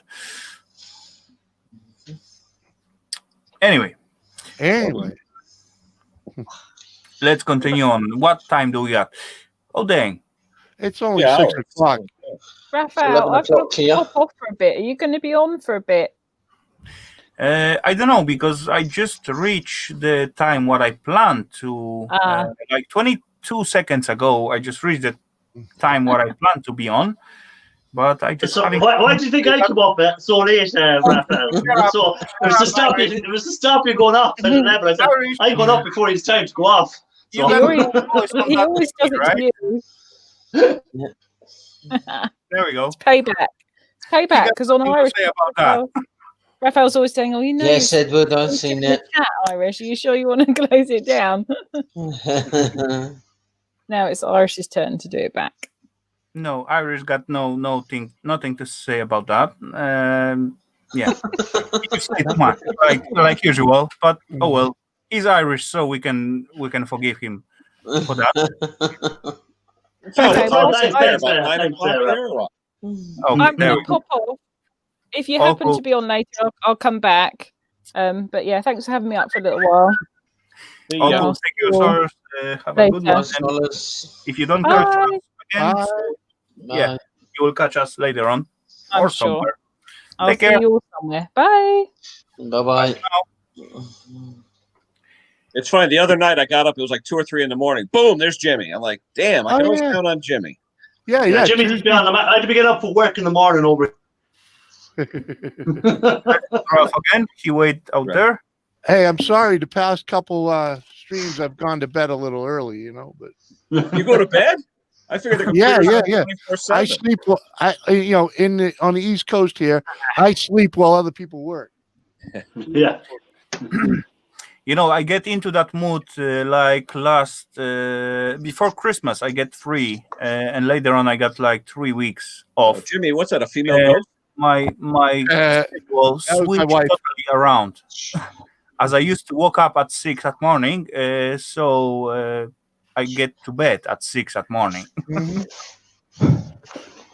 Ever since I work third shift, I can't sleep worth a crap, no matter what time of day or night it is. Yeah, it's hard to get used to, you know. It's like, and once you do, it's like, yeah. But I forget what happened. We did something, and it. I think I didn't sleep one night, and I ended up taking a nap or whatever the next day, and it just changed my whole sleep cycle real, right back to like where it should be, going to bed at like 2 in the morning instead of 6 in the morning, and I can get up with some daylight, so it'll be good if I can keep this through springtime. But it's been too cold to go outside and play around in the garage, man. So, Yeah, that's crazy. Whatever you used to go to sleep, and when it gets free, it gets totally opposite somehow. Yeah. As far as you're supposed to get to sleep, even now when I'm working, I get tired about 9 to 10 p.m. After that, I just begin to so much enjoy to the thing what I do in here, and then I get just like boom, woke up and I'm ready to go through whole night. Yep. That's crazy. What happens, I mean, and what gets me is I'll be, I'll have a stream going and it'll get slow. It'll get down to like under 10 people in there, and I'll be ready to shut it off. I'll just be about to say goodbye, or I'll even say goodbye, and people will be like, they'll come out of the woodwork. No, don't go. The chat hadn't moved. The chat hadn't moved. Jimmy, you can leave the stream on. Leave it on. Let them talk. You can leave it on. I've done that before. I left it on one time. They went on for 4 hours without me. That was actually what Irish began to scream a little bit before, because a few weeks ago we did make like kind of let's say rules. When you got more than 20 peeps in the chat, you cannot end up the stream, right? Yeah, that's the rule for you. Just for you. That's the rules only for you. Oh wait, don't make difference right now, because at some time you did say totally different. And later on, he one time I think he kept me over 2 hours at my stream. I didn't care about that at the point, because I know my hour's gonna reset very soon, so I can let it happen, and I do enjoy that. That as well. That was a little bit extra fun on the stream. Yeah. But next week I did try to keep this guy on the stream for a little bit later on, and guess what he just say? He just say you something like, "Just fuck off, Rafal. I gonna end up anyway," and then boom, he's gone. I just pressed the little thing that has a red X on it. It just seems to manage to shut it down. I don't know. Of course, it happens. But then like I was saying earlier, those they'll say, "Hey, keep it going," and the next thing you know, I'll look over and there'll be 24 people in there again. Like, oh man, so yeah, you're getting the ones that are just waking up in the morning. Well, yeah, especially like you guys, I mean, true. I had to check in for the first half an hour before I go to work when I get up in the morning. See if when I go on first, I go, "Is Jimmy on?" I wonder. Right, and a lot of you don't even bother saying hello or anything, and that's all cool because you need lurkers too.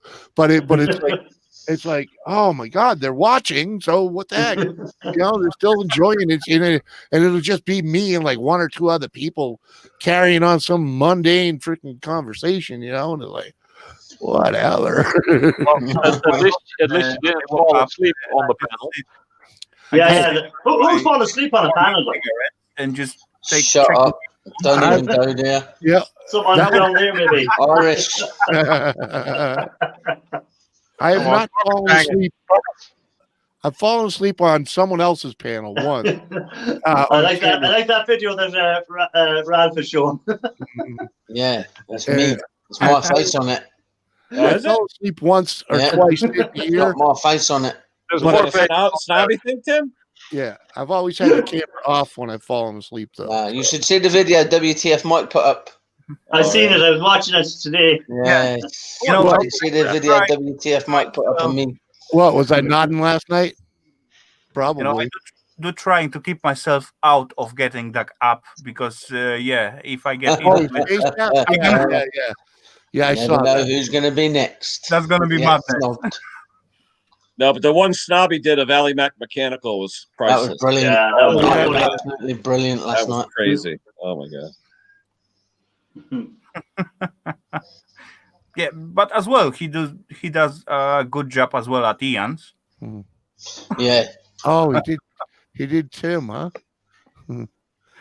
And that's what I just I do learn my lesson as I see those first app what come out, those Snapcam something out of that app is stuff like this. Snap camera, the first one. Well, Scotty's saying the one Snobby uses, it's called Reface.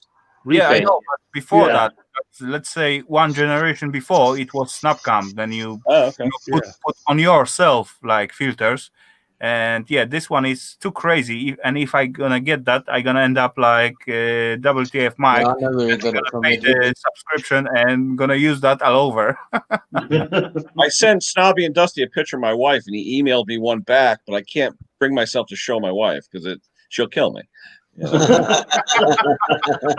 hilarious. It's freaking hilarious. But if he puts it on his stream, though, I'm in deep shit. So it's actually quite good up, and it's fit the face quite nice, I must say. It does, yeah. But the one with Allie the other day, oh my God, it was like trimmed it perfectly for the hair and unbelievable. But from the other side, it's a little bit scary, when someone can put your face in whatever, right? ID theft, right? Yeah. It's like I saw the guy robbing a bank. I have a picture of him, you know. Well, imagine if you can have like a transparent, it's like a face shield that you can project also something in, like like those Google glasses where from like 2015. But as soon as you get something like that, you can have a different face projected in there, and all the security cameras will see that face. Yeah, I'm sure they have something like that. Yeah. That's easy thing to do, right? Mission Impossible, right? Stuff like that. Could be really weird. It is already weird, like looking Ian's face or Ali's face at the Ace Ventura character. Oh, Ace Ventura. Yeah. That's going to be dangerous at some point. Hungry, buddy? Yep. Dang. Uh-huh.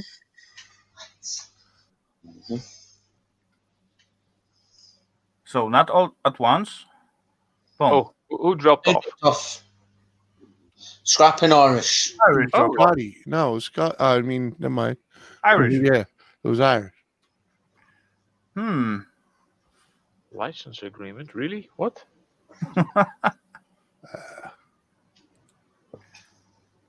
Yeah. Otherwise, some bombs drop on the Ireland, or Irish just get tired.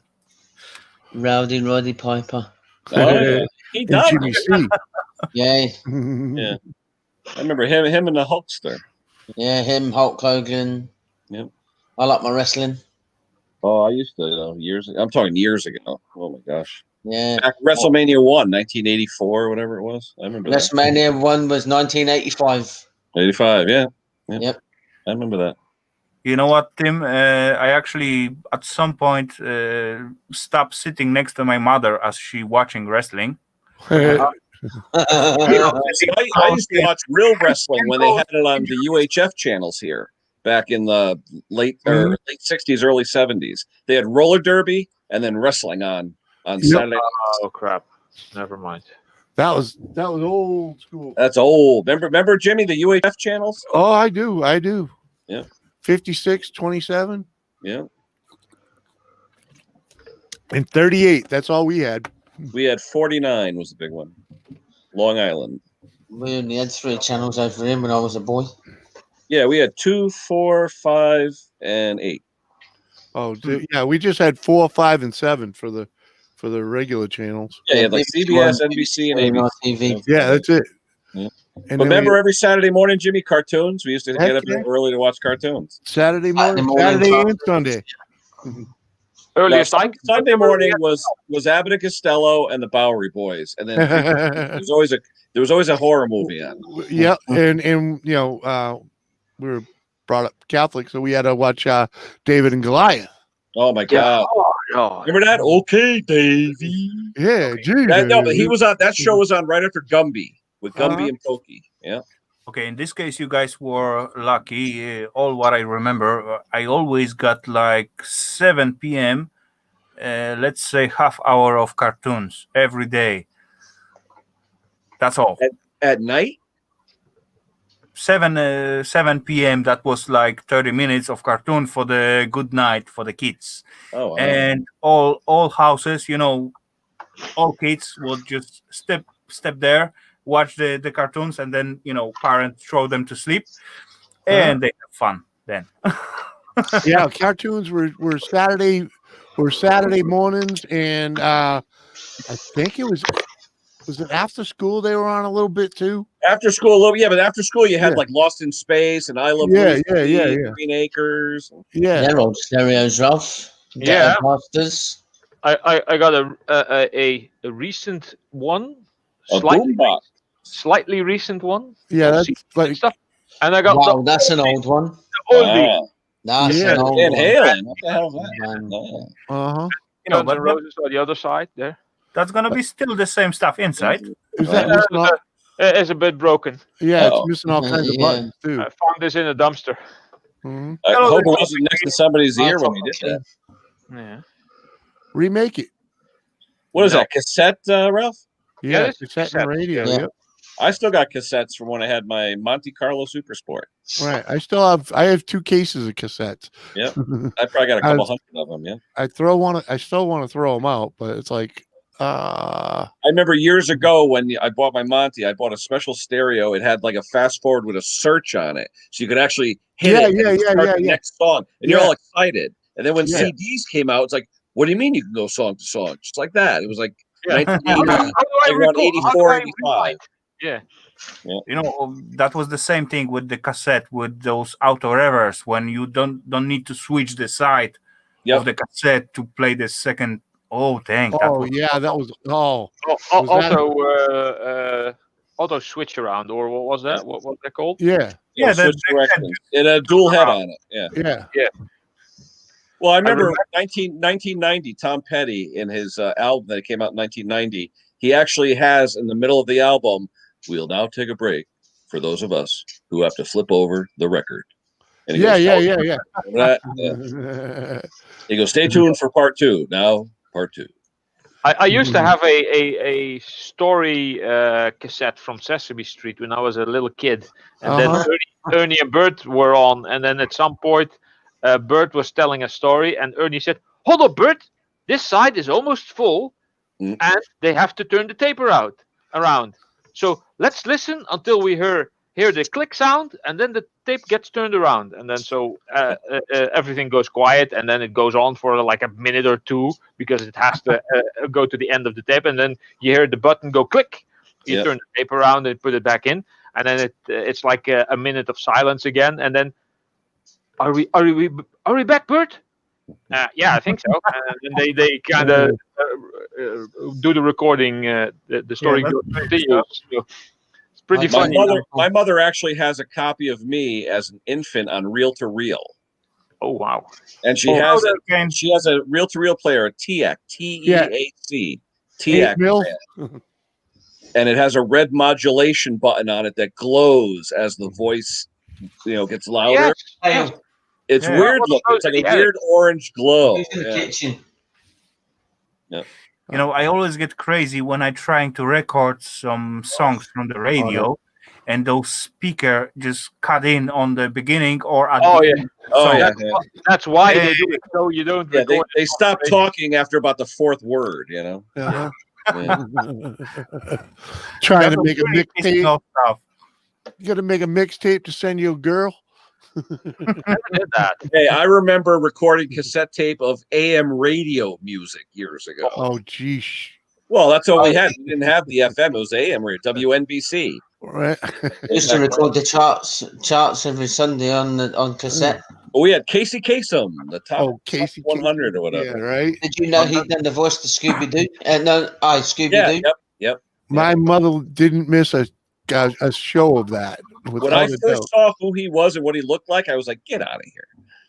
But guys, look at how radio you sit on those 2 buttons, waiting for the guy to stop talking. Yeah, you are pretty sure he's not gonna say anything more, just to hit that record button to get the song. Almost at the end, when you know the song gonna end, and you really know he gonna just jump in at the last part. What I hate is Fleetwood Mac has a song called Gypsy, and at the very end of the song, they do a little bit of a guitar riff, and they always cut that out, or they start talking. It's like, shut up! I want to hear. Let me hear the riff, will you? Yeah. Ken, actually, I hear that quite often when we're driving with the car with Eva, and they put some kind of, let's say, old Roxette song or something, and they just cut those, guitar solo at the end or something. She just literally scream at them. Yeah, it's like the best part of the song half the time. Yeah, true. I hate though when you have a song when they cut like right in the middle, they'll cut like a good part, like a good riff or something, and make the song instead of 4 minutes, make it 3 minutes. It's like you're killing the song. Yeah, exactly. Guns N' Roses, November Rain. Absolutely. There's a very long instrumental part in the beginning. and they sometimes cut the whole thing out completely. So it's it's the best part of the song. Yeah. You know, when Slash goes out there and does his riff, that's the only thing I listen to. Yeah. It's like Bohemian Rhapsody, you know, that's 6 minutes long. They cut that as well. Oh, I hate when they cut that. Hey, Missy Moon. Should be against the law. No, but that was a sure sign of getting old when your music is on the oldies radio channel. Oh, yeah. Yeah. Well, you know, it's another song that they really killed. I can't stand it. My Sharona. There's a really good riff in My Sharona in the middle, and they always cut it when you hear it on the radio. Yeah, they never play the full version. Nope. And the full version has a Corona. phenomenal riff. I If miss you ever you. go onto YouTube, there's like a 10 or 12-year-old kid on there that does it. Oh, my God. He's unbelievable. Okay. Sorry. Missy Mo, hello there. Welcome. Missy Mo, right? Mo, all right. Missy Mo, all right. That'll work. Okay, that thing is going to end up. So. Rafal's going for another beer. Anything good in there, Ralph? I'm not sure if it actually. No, I never, Edward. I didn't like the Spice Girls. Tim cries when the Spice Girl break up. No, I didn't. I don't think so. Never used to listen to their music. Oh, you were more into the Backstreet Boys? No, more hardcore rave music. You know, I think they got few okay songs. Who's that? I think I'm gonna have to cancel this thing. Dang it. Backstreet Boys, yeah. What do you print, Ralph? Too much guys in there. A little doll about or figure, I should say. Let me see. Oh, you did, Edward. There. You know, me myself, I don't like when the guy's singing. This guy here, and these are all the supports that are on there. Oh, And I think one of the hands, I'm not sure which one, actually came loose from the supports. That there's not enough support on the arm, and this part is basically loose and not moving. So yeah, But as far as you those call them arms supposed lefty. to be movable, it's not supposed to be like away from the self body. yeah, that's why the supports are there. Celine Dion. But as they are movable and they are stuck into the body, so that's mean they are not be able to move later on. Yeah. How Right. long has it been printing, Ralph? About 4 hours. Wow. Yeah, and I actually the first time it started printing, I ended up with this. So it wasn't on the support at all. This is still wet. Why? Do you find yourself doing a lot of it overnight when you're sleeping? Well, I was planning on doing this one, but apparently I'm just gonna have to cancel this because the right arm is forming, but the left one isn't, because I can see the supports wiggling and the hand is basically floating there. So yeah. So you didn't support it enough? Apparently I didn't. Honda. Oh, hello there, Honda. What up, Honda? Yeah, and So yeah. Okay, guys, one more ciggy, and then we're gonna. One more ciggy? All right, I'll have a Why smoke. not?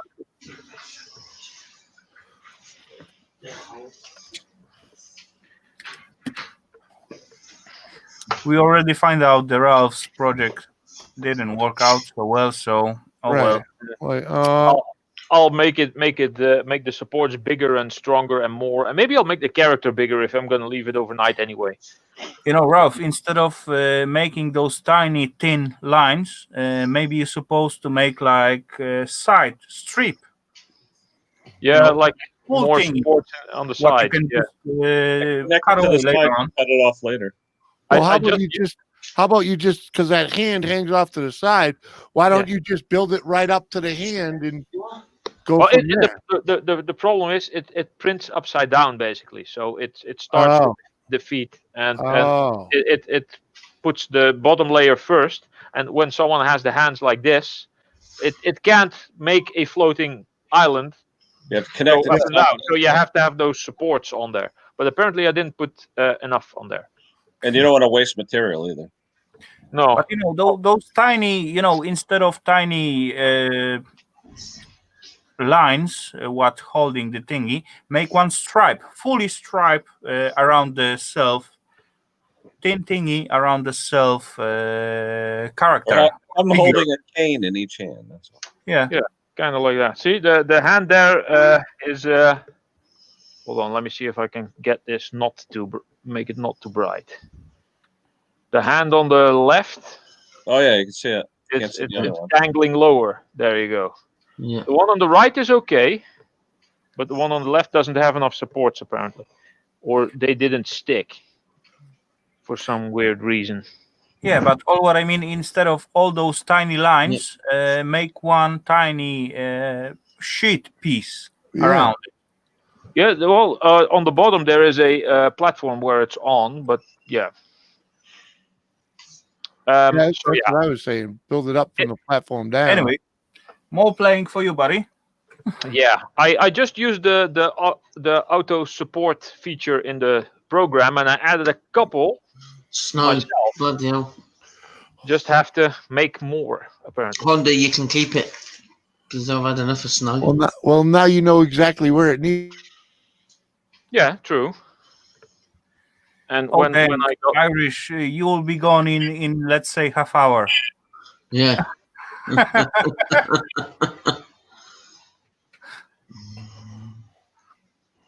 We take a shot every time Ralph says thingy. All right. Rafal. Sorry. So wait, his feet are pointing this way, so the right arm was okay, so we'll do the left arm. Why didn't that form then? That's weird. It's snowing there now. There you go. Better you than me. Yep. Well, Jimmy, we're supposed to get it next week. Well, I'd rather not. I'm kind of like, I can almost see my lawn. And I'd like to keep it that way. I know it ain't going to happen, but I'd like to. We've been fortunate, though. It's been pretty mild. Yeah, it has. This little cold snap we're having right now. Oh, yeah. Really wasn't looking forward to, but, can't complain because it really hasn't been horrible. No. Put a couple of heavy supports on there. That'll work.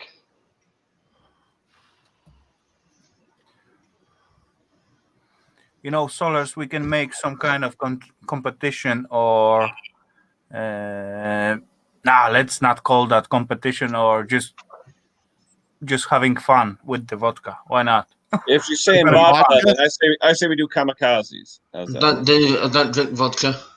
All right. Well, if you want to have a drinking contest, I really recommend we do it on my channel because people are used to that on my channel. All right. Okay. Isn't that a prerequisite to get on paneled sometimes, Jim? Well, I really wish it was because I need more drunks. Sweet. I don't have a lot of drunks come up with me.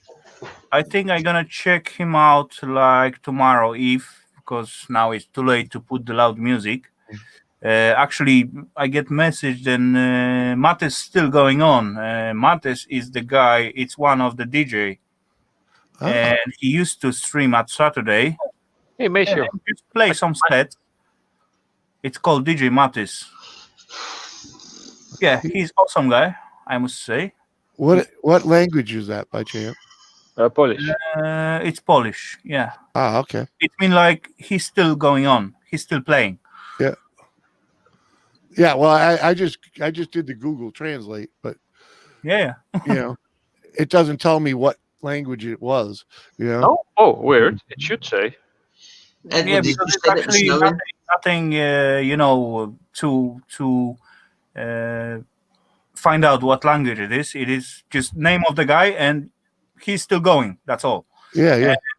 Still going in Polish. You can use so many sentences. Then it's crazy. That's why it's not figured out. Well, just should be a way to cross support these things. Yeah, Mattis is good. I like him. It's good guy. Rafal, I'm gonna hit it. Dinner just walked in, so there you go. Oh, cool. Oh, that's a good shout. No problemo. We'll talk to you later, guys. Later. See you tomorrow. Dutch skin. Enjoy your meal, buddy. Later, guys. See you later. Yep. Okie dokie, ladies and gents, we just hit like 3 hours and almost 30 minutes. So I gonna wrap it up, and I gonna say good night for everyone in the chat. And I wanna say big thank you for everyone who joined us. That was really fun for me, I must say. I enjoyed that. Yep. Everyone in the panel who was there and still is. Thanks out, guys. Tim, Jimmy, Ralph. See you later. Thanks My a lot. pleasure. Thanks for having me. Later. No problemo. Always pleasure, guys. And I will say as well, see you all not us, at next Saturday. You know those cloudy beer, Tim. That's all that I must say. Anyway, ladies and gents, take care, have fun. See you all later, Ralph. Saturday. Later, Rafal. Bye.